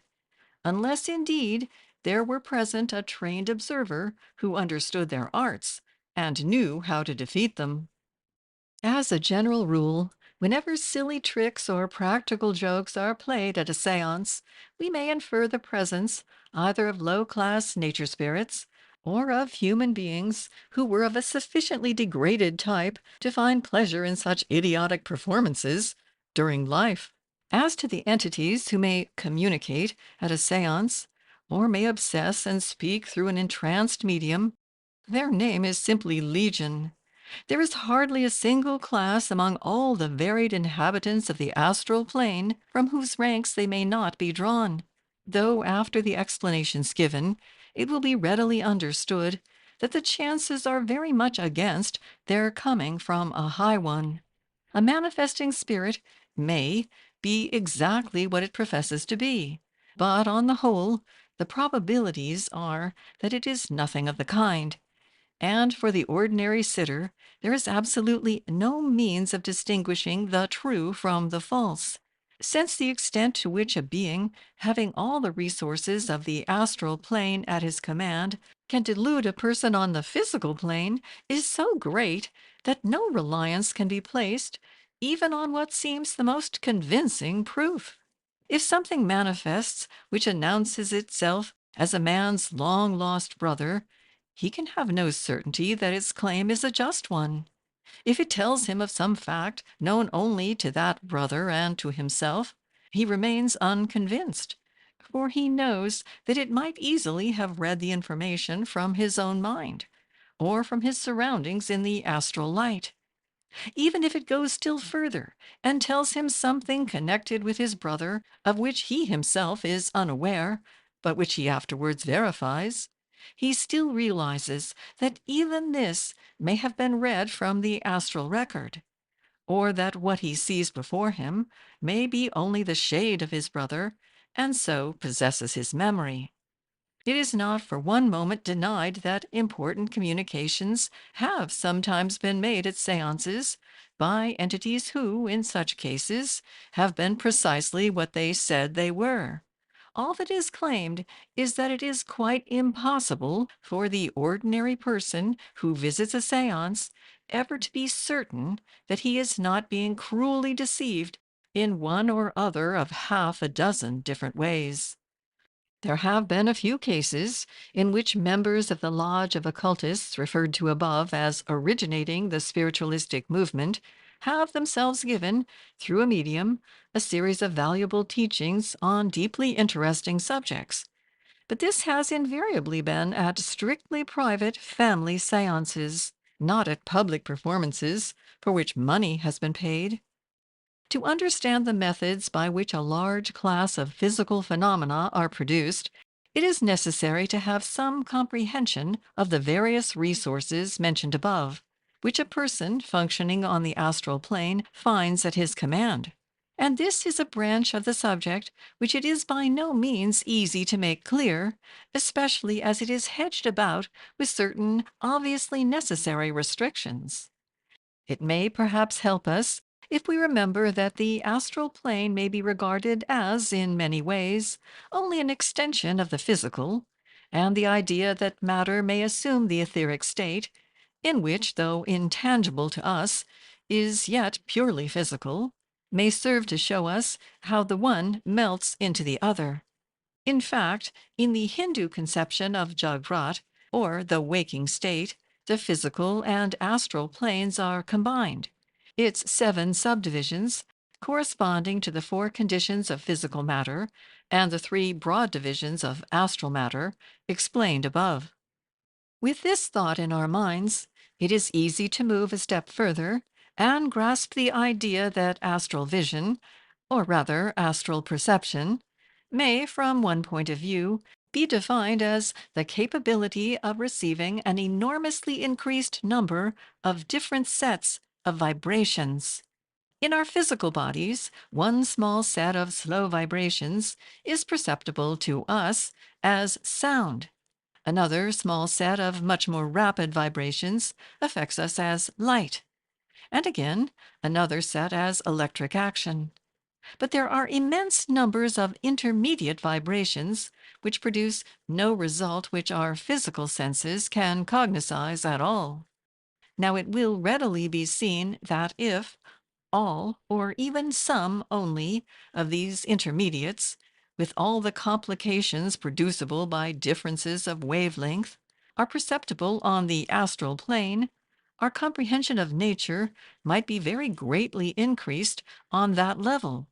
and we might be able to acquire much information which is now hidden from us. It is admitted that some of these pass through solid matter with perfect ease, so that this enables us to account scientifically for some of the peculiarities of astral vision, though those minds to which the theory of the fourth dimension commends itself find it a neater and more complete explanation.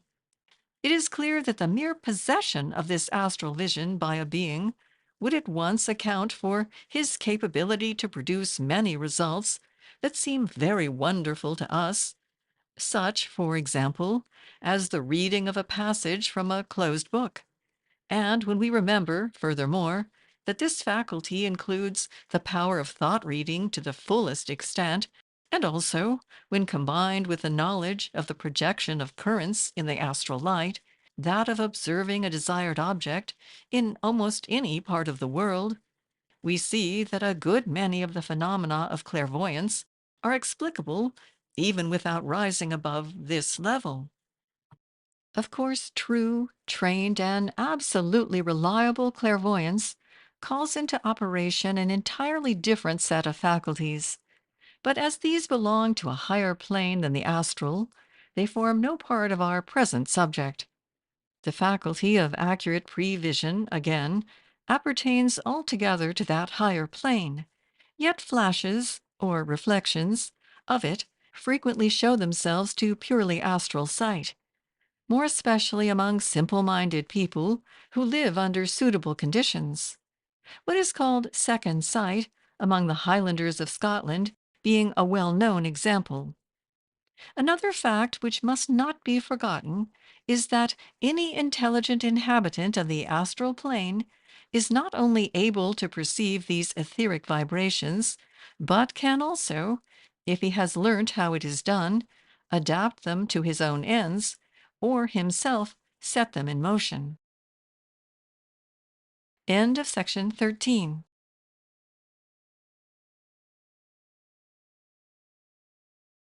Phenomena continued.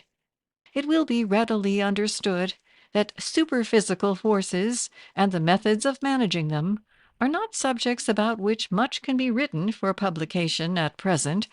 though there is reason to suppose that it may not be very long before, at any rate some applications of one or two of them come to be known to the world at large.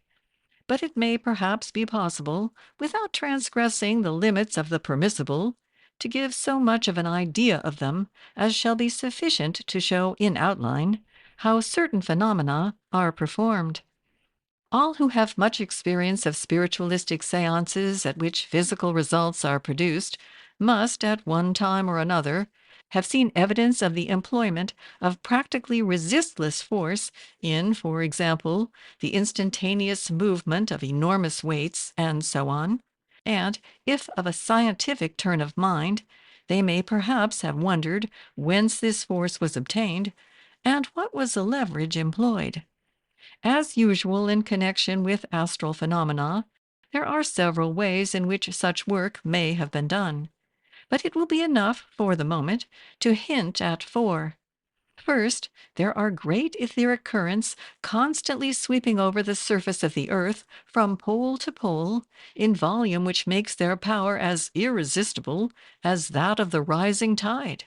And there are methods by which this stupendous force may be safely utilized, though unskillful attempts to control it would be fraught with frightful danger. Secondly, there is what can best be described as an etheric pressure, somewhat corresponding to, though immensely greater than, the atmospheric pressure. In ordinary life, we are as little conscious of one of these pressures as we are of the other, but nevertheless they both exist, and if science were able to exhaust the ether from a given space, as it can exhaust the air, the one could be proved as readily as the other. The difficulty of doing that lies in the fact that matter in the etheric condition freely interpenetrates matter in all the states below it, so that there is, as yet, no means within the knowledge of our physicists by which any given body of ether can be isolated from the rest. Practical occultism, however, teaches how this can be done, and thus the tremendous force of etheric pressure can be brought into play.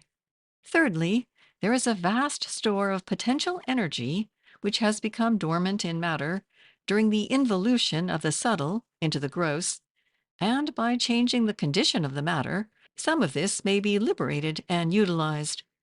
Somewhat as latent energy, in the form of heat, may be liberated by a change in the condition of visible matter. Fourthly, many striking results, both great and small, may be produced by an extension of a principle which may be described as that of sympathetic vibration. Illustrations taken from the physical plane seem generally to misrepresent, rather than elucidate, astral phenomena, because they can never be more than partially applicable, but the recollection of two simple facts of ordinary life may help to make this important branch of our subject clearer, if we are careful not to push the analogy further than it will hold good. It is well known that if one of the wires of a harp be made to vibrate vigorously, its movement will call forth sympathetic vibrations in the corresponding strings of any number of harps placed around it, if they are tuned to exactly the same pitch. It is also well known that when a large body of soldiers crosses a suspension bridge, it is necessary for them to break step, since the perfect regularity of their ordinary march would set up a vibration in the bridge which would be intensified by every step they took, until the point of resistance of the iron was passed, when the whole structure would fly to pieces. With these two analogies in our minds, never forgetting that they are only partial ones, it may seem more comprehensible that one who knows exactly at what rate to start his vibrations, knows, so to speak, the keynote of the class of matter he wishes to affect, should be able, by sounding that keynote, to call forth an immense number of sympathetic vibrations. When this is done on the physical plane, no additional energy is developed. But on the astral plane, there is this difference, that the matter with which we are dealing is far less inert. And so, when called into action by these sympathetic vibrations, it adds its own living force to the original impulse, which may thus be multiplied manyfold, and then by further rhythmic repetition of the original impulse, as in the case of the soldiers marching over the bridge, the vibrations may be so intensified that the result is out of all apparent proportion to the cause. Indeed, it may be said that there is scarcely any limit to the conceivable achievements of this force in the hands of a great adept who fully comprehends its possibilities. For the very building of the universe itself was but the result of the vibrations set up by the spoken word. The class of mantras or spells which produce their result, not by controlling some elemental, but merely by the repetition of certain sounds, also depend for their efficacy upon this action of sympathetic vibration. The phenomena of disintegration also may be brought about by the action of extremely rapid vibrations, which overcome the cohesion of the molecules of the object operated upon.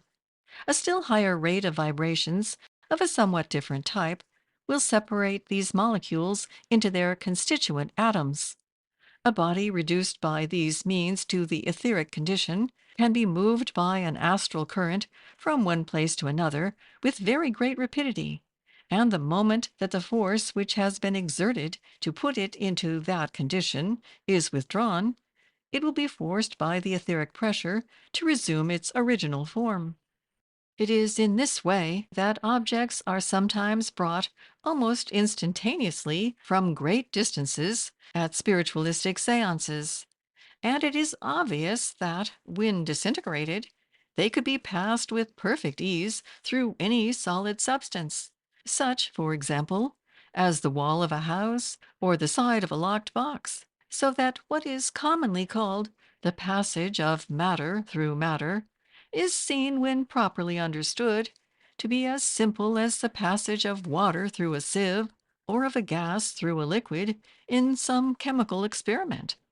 Since it is possible by an alteration of vibrations to change matter from the solid to the etheric condition,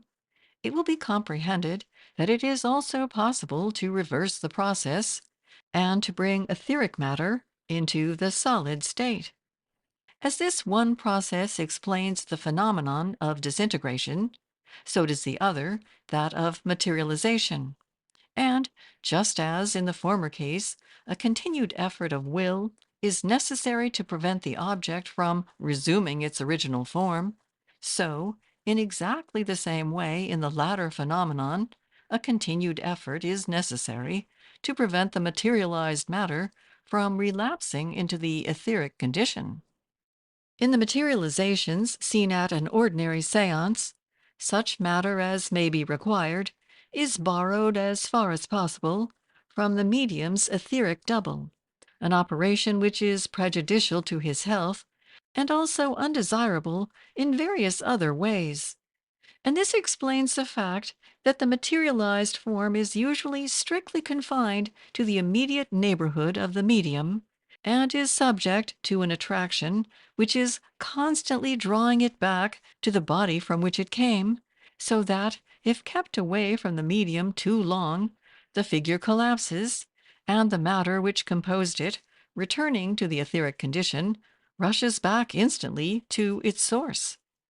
The reason why the beings directing a seance find it easier to operate in darkness or in very subdued light will now be manifest, since their power would usually be insufficient to hold together a materialized form, or even a spirit hand, for more than a very few seconds amidst the intense vibrations set up by brilliant light. The habitués of seances will no doubt have noticed that materializations are of three kinds. First, those which are tangible but not visible. Second, those which are visible but not tangible. And third, those which are both visible and tangible. To the first kind, which is much the most common, belong the invisible spirit hands, which so frequently stroke the faces of the sitters, or carry small objects about the room, and the vocal organs from which the direct voice proceeds. In this case, an order of matter is being used which can neither reflect nor obstruct light, but which is capable, under certain conditions, of setting up vibrations in the atmosphere which affect us as sound. A variation of this class is that kind of partial materialization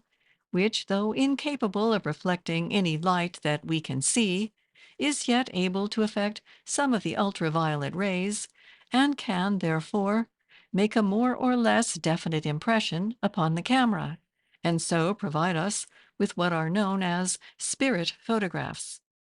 When there is not sufficient power available to produce a perfect materialization, we sometimes get the vaporous-looking form which constitutes our second class, and in such case the spirits usually warn their sitters that the forms which appear must not be touched. In the rarer case of a full materialization, there is sufficient power to hold together, at least for a few moments, a form which can be both seen and touched. When an adept or pupil finds it necessary for any purpose to materialize his Maya Varupa, or his astral body, he does not draw upon either his own etheric double or anyone else's, since he has been taught how to extract the matter which he requires directly from the astral light, or even from the Akasha. Another phenomenon, closely connected with this part of the subject, is that of reduplication, which is produced by simply forming in the astral light a perfect mental image of the object to be copied, and then gathering about that mold the necessary physical matter. Of course, for this purpose, it is necessary that every particle, interior as well as exterior, of the object to be duplicated should be held accurately in view simultaneously, and consequently, the phenomenon is one which requires considerable power of concentration to perform. Persons unable to reduce the matter required directly from the astral light have sometimes borrowed it from the material of the original article, which in this case would be correspondingly reduced in weight. We read a good deal in theosophical literature about the precipitation of letters or pictures. This result, like everything else, may be obtained in several ways. An adept wishing to communicate with someone might place a sheet of paper before him, form an image of the writing which he wished to appear upon it, and draw from the astral light the matter wherewith to objectify that image. Or, if he preferred to do so, it would be equally easy for him to produce the same result upon a sheet of paper lying before his correspondent, whatever might be the distance between them. A third method, which, since it saves time, is much more frequently adopted, is to impress the whole substance of the letter on the mind of some pupil, and leave him to do the mechanical work of precipitation. That pupil would then take his sheet of paper, and, imagining he saw the letter written thereon in his master's hand, would proceed to objectify the writing as before described.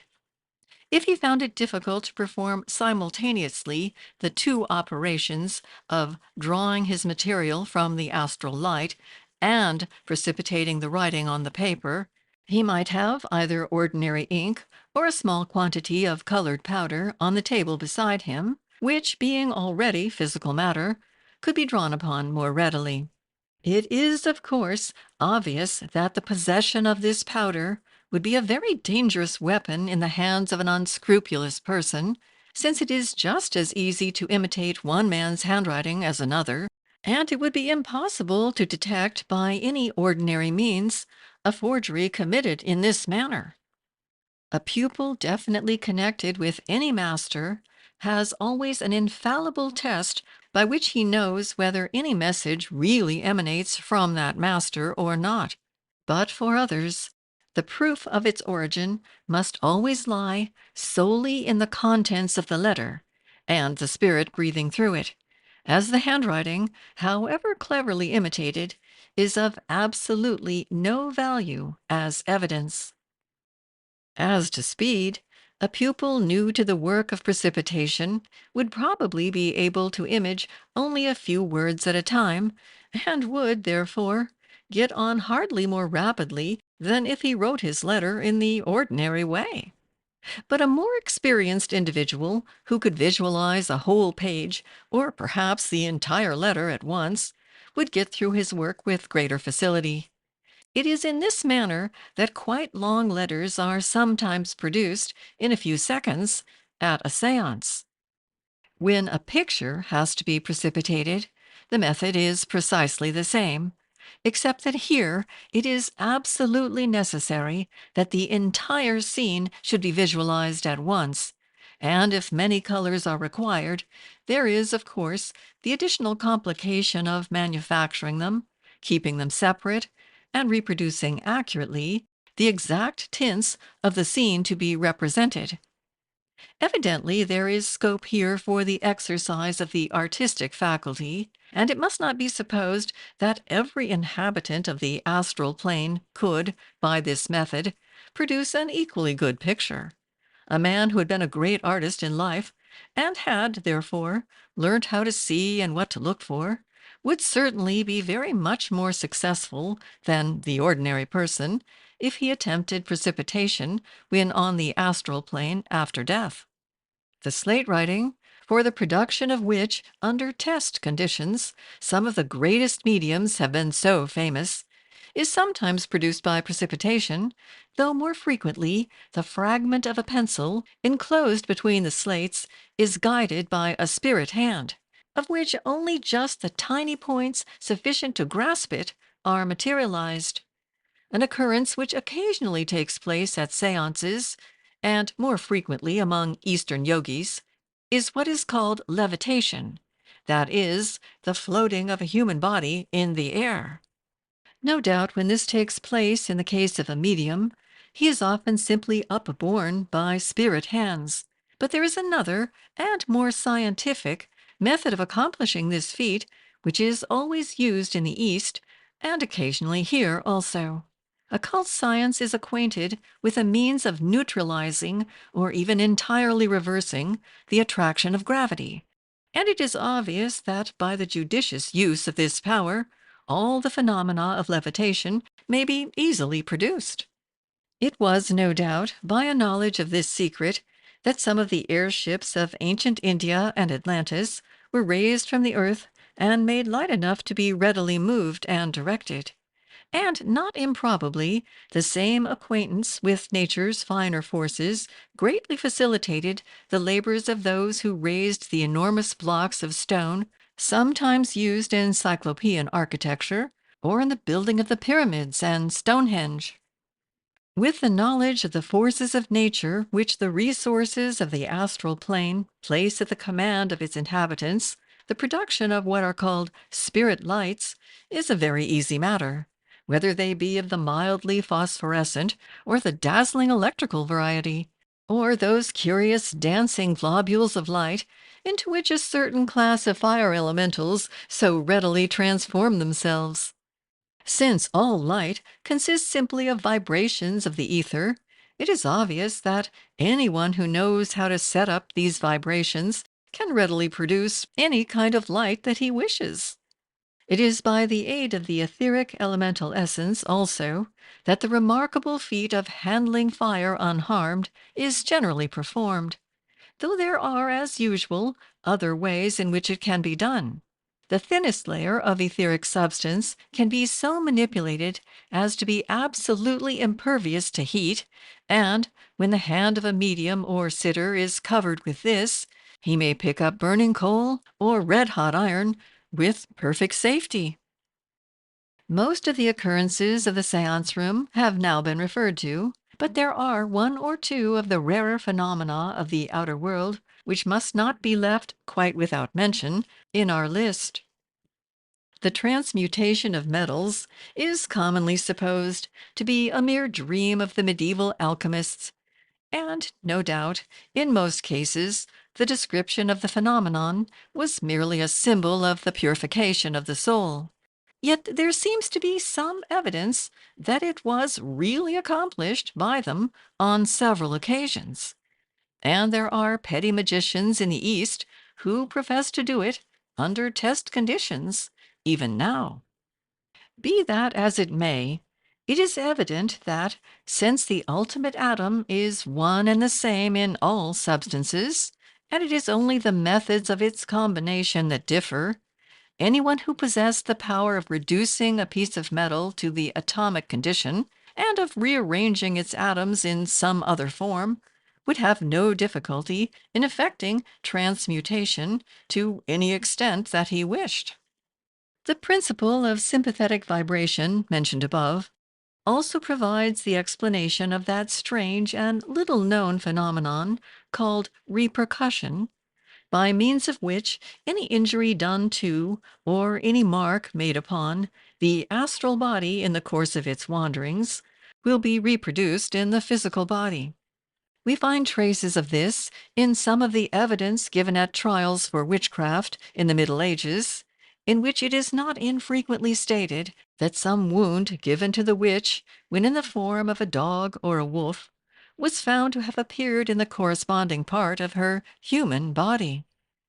The same strange law has sometimes led to an entirely unjust accusation of fraud against a medium, because, for example, some coloring matter rubbed upon the hand of a materialized spirit was afterwards found upon his hand, the explanation being that, in that case, as so often happens, the spirit was simply the medium's astral body, or perhaps even his etheric double, forced by the guiding influences to take some form other than his own.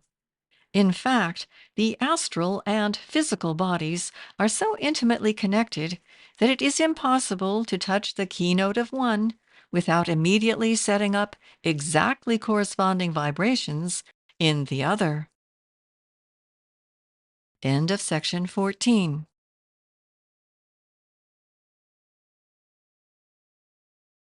Conclusion. It is hoped that any reader who has been sufficiently interested to follow this treatise thus far may, by this time, have a general idea of the astral plane and its possibilities, such as will enable him to understand and fit into their proper places in its scheme any facts in connection with it which he may have picked up in his reading. Though only the roughest sketch has been given of a very great subject, enough has perhaps been said to show the extreme importance of astral perception in the study of biology, physics, chemistry, astronomy, medicine, and history, and the great impulse which might be given by its development to all these sciences. Yet its attainment should never be regarded as an end in itself, since any means adopted with that object in view would inevitably lead to what is called in the East the Laukika method of development, a system by which certain psychic powers are indeed acquired, but only for the present personality, and since their acquisition is surrounded by no safeguards, the student is extremely likely to misuse them. To this class belong all systems which involve the use of drugs, invocation of elementals, or the practices of Hatha Yoga. The other method, which is called the Lokottara, consists of the Raj Yoga, or spiritual progress, and though it may be somewhat slower than the other, whatever is acquired along this line is gained for the permanent individuality and never lost again. While the guiding care of a master ensures perfect safety from misuse of power, as long as his orders are scrupulously obeyed. The opening of astral vision must be regarded, then, only as a stage in the development of something infinitely nobler, merely as a step, and a very small step, on that great upward path which leads men to the sublime heights of adeptship, and beyond even that, through glorious vistas of wisdom and power, such as our finite minds cannot now conceive. Yet let no one think it an unmixed blessing to have the wider sight of the astral plane, for upon one in whom that vision is opened, the sorrow and misery, the evil and the greed of the world press as an ever-present burden, until he often feels inclined to echo the passionate adjuration of Schiller. Why hast thou cast me thus into the town of the ever-blind, to proclaim thine oracle with the opened sense? Take back this sad clear-sightedness. Take from mine eyes this cruel light.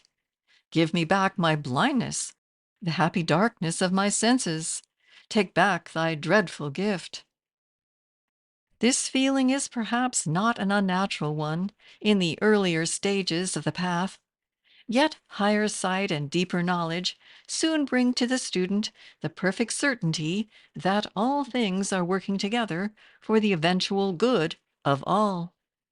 That hour after hour, like an opened flower, shall truth after truth expand. For the sun may pale and the stars may fail, but the law of good shall stand. Its splendor grows and its influence grows as nature's slow work appears, from zoophyte small to the lords of all, through kalpas and crores of years. End of section 15. End of The Astral Plane, Its Inhabitants, Scenery, and Phenomena by C.W. Leadbeater. Read by Deborah Beach Giordano.